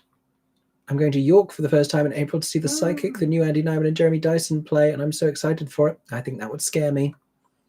Anything sort of Derren Brown adjacent, which is where they tend to live also. Kelly Clarkson would be great at Jenna and Waitress. Yeah. She would. I've been to Toronto. I'm not currently in Toronto. My favorite musical is Les Mis and Into the Woods. Are constantly. I would like to go back to Toronto. I would like to go back to Toronto. Really liked it. Would love to see Inter Alia on Broadway. Yes. Giles Terrera grew up on your street. Brilliant, Giles Terrera. Why do producers are still in shock? It costs more to run a musical play on Broadway plus to recoup. I don't think they're in shock. I think they're aware of it. I just think there's something about signing a check for that much money that would make anyone's eyes widen. Yeah. We're nearly there. Dynamic pricing is the reason I saw Wicked on Broadway. It was literally cheaper than the dynamic tour price. Sometimes that happens in the West End too. Dreamgirls drama, it seems. What's going on there? I've missed that. That's passed me by. Yep. What's the Dreamgirls drama? I have had Levain cookies. I need to have one because I can have one of them. That is a great cookie. That's a great cookie. And I love the theming of schmackeries. And I like the salt content of a schmackeries. It's a specific flavor, but I like a schmackeries. But if you're going like quintessential New York chocolate chip cookie, I would steer people to Levain. Oh. But I like Chip City as well. Served warm. That is a big moment. Don't tell me. Am I gonna have to stay up till 1 a.m. talking about Dreamgirls drama? What's happening? This happened 3 days ago, so I'm surprised none of our friends have spoken about it. LaChanze dropped out as producer a couple of days ago of Dreamgirls, citing professional reasons. Interesting. That can't be good. Just put on stories. That can't be good. Oh, Dreamgirl's still a while off, but that's colour me concerned. I'm going to London at the end of November. I booked Cabaret and the Hunger Games. I still have a free spot on a Saturday. What would you recommend to see? It depends very much. It's too personal a question. I'm never good at answering just like, what are your recommendations questions, because it depends on you, the type of theatre you like. But what I would say is check out what I've said about everything else that's going to be playing. To be honest, Theatre Board doesn't like anyone or anything, so I wouldn't take it personally. That's a good reminder. Thank you. I was a self-indulgent, feeling sorry for myself moment. I'm better than that. West End Theatre Trip says, do you think Benjamin Button will come back? I hope so at some point. I think it could tour the UK quite nicely at some point. Batboy, Ragtime, and Just in Time this week. Cannot wait. That's a great lineup. That's a great lineup of shows. Right. I hope you enjoy. Any thoughts on who we're going to see in the Les Mis Arena tour at Radio City in New York next summer? Good question. I wonder if some of the last Broadway revival alumni might pop up. Casey Levy will be busy, but it wouldn't shock me if Ramin did it. It's only for a few days though. For a few days, you could be free. Yeah. Haven't seen the most recent Miss Saigon tour. It's only just started. You say the most recent, last week. Why do you think Miss Saigon didn't receive the same longevity as Les Mis? The music of Miss Saigon doesn't lend itself as well to standalone individual songs. It's more duet-based. It's more group-based. It's more in context. So Les Mis, a lot of the songs were covered more, became more widely known. It's the music of Les Mis that has attained its longevity. I think as well, if you were going to say the longevity for is also just Les Mis has stayed open for that long, and Miss Saigon most likely cost a lot more because it had a helicopter. I think Les Mis also did well, and I wasn't around for the early days of Les Mis because it's 10 years older than I am, but almost exactly. But it did well to separate itself from individuals. Les Mis, for the longest time, for as long as I can remember, has never been about, there's been stars in Les Mis that have come and gone, but it's never been about, it's only when it's not tied to the legacy of one performer, like Saigon is with Salonga. Les Mis also just was very European in Europe. You say that. Took them a long time to like it in Paris. But when it's very European in sense. I hope you're enjoying The Notebook. Hello and intermission. Glad to hear. Glad to hear. I hope you're enjoying. Is it Alicia Deslauriers as Middle Alley? I think that's her name. They released a clip the other day of My Days. Sounded great. Are you seeing the Scottish play in Stratford? I don't think so. We've been in Stratford a lot more this year than we have in years past, but nice. I don't think we will make that one necessarily. I didn't even have to scroll down anymore. Will we find out Hannah Lowther's next role soon? Probably yes. Probably. Have you heard Midsummer Murders is coming to the stage? I have. Aaron, you were yawning from 11:11, says Avia. It's not just me getting roasted in the comments. That would have been spectacular casting, and apologies for not catching the hint earlier. That's okay. I didn't do a very convincing impression. You'd have to ask Christina Bianco for that one.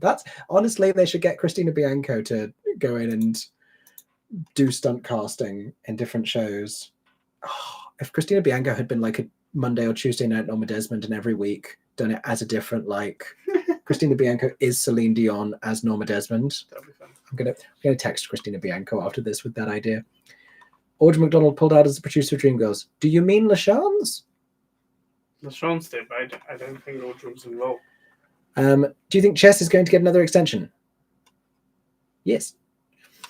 Saw Bo for the second time last night, and I knew Mickey Jo and Matt Roden interview. That's very easily done. That's very easily done. Because yes, I'm a big Matt Roden fan, and we know each other. There's another video I wanted to get Matt Roden to chat about, actually. So it might be through that, but it might also just be Matt's been doing a lot of press recently about Bo, which I've been enjoying watching because it's been a real celebration of their journey. If you don't know, Matt Roden is someone who used to be very prolific in the Broadway media sphere, working for Broadway.com, working for Playbill, doing opening night carpets, and who I discovered at a really formative age. And I was like, I want to be that person when I grow up, despite the fact that I'm not that much younger. And now is coming into their own as a fantastic star musical theatre performer. And it's reason enough to go and see Bo. Go see people in New York. Go see Two Strangers. Go see Bo. People in London. Go see Every Brilliant Thing. Go see Hot Mess. Those are my current recommendations. Anyone near to the Watermill, go see Charlie's Aunt. There's probably more. Anything I've enjoyed recently, go see that. Sunset Boulevard is Titanic. Exactly, yeah. Can you think of a Les Mis question you could ask that you do not know about the original Les Mis? I could answer. I don't know everything from that time, and I'm sure I do have questions. I'm always intrigued, like how much bigger a role like the Thénardier has had, or like Eponine, or those characters. From like how do they become bigger, or were they not? There's so many recurring themes. It would be interesting to know which songs existed first, and the melodies then resurfaced, because it's like you hear the melody of On My Own and Empty Chairs before those songs are sung, way before those songs are sung. So it's like, did they anticipate those becoming the definitive versions of those melodies? Mm-hmm. It would be a question for the writers, I suppose, because only they can really speak to that. But I mean, I have so many questions about the early days of Les Mis. What theatre do you think Evita could take if it transfers to Broadway? I don't think they even know. Otherwise, that it would be a less theoretical conversation. Oratorio for Living Things, I've heard great things about, unfortunately, because I only have so many slots. Christina Celine and Titanic whenever she wants, I think. Whenever she wants. Anyway, I have officially caught up with all the questions. Thank you for joining me on this Sunday evening. Felt like chatting. We have a very busy week ahead. Aaron is waving or giving a jazz hand, depending on your interpretation. And I say this now, it might change, but this is currently my plan. I am planning this week because this week is so full of things. I'm at the theatre every single night. I'm doing things in the daytime. It's a very eclectic week of different types of events for me. Some of it I can't show you. Most of it I can. I am planning on doing a week in the life vlog this week. And I'm not bringing back weekly vlogging every single week. I know some people want me to. Not every week in my life is interesting. This week is going to be particularly interesting. And so there might be a vlog of this week for the people who like watching the vlogs. We did a weekend in London vlog that I just shared a couple of days ago. That's quite fun. It's got a lot of fun stuff in it. And I deliberately lined up a really intense weekend so that it could be a fun vlog. And of course, before too long, there will be New York content as well. So stay tuned this week for maybe a week in the life vlog. That might come a week later. Depends when I edit it. We are dressing up for Halloween and going to see a show, and we're dressing up themed to that show. That's going to be a vlog as well. Stay tuned for that. There are going to be reviews this week for Starter for 10. That's hopefully going to come out tomorrow. Hot Mess. I want to do a video talking about real life couples on stage, because that's a bit of a trend we're seeing at the moment and why we find it so fascinating. And that's it, I think. And also a video about all the shows we will see in New York, the ones we won't see in New York, the ones we might see in New York. If you have any other videos you would like to see, please drop a comment. Let me know, because it's always good to know what people want. And occasionally I sit down here and I'm like, I don't know what to talk about. If news breaks, if drama happens, then that will preempt my entire schedule and throw it all out the window, which is usually what ends up happening to me in the middle of the week. But otherwise, that's the plan. And I will see you then. Thank you so much, everybody, for your support. Everyone who's commenting, it's because you're already a subscriber, which I really appreciate. If anyone is lurking and hasn't yet subscribed, then please do so. But just thank you, everyone who has already, for the support. Thank you for watching. Thank you for listening. And I will speak to you soon in one format or another. As always, I hope that everyone is staying safe and that you have a stagey day. Bye-bye.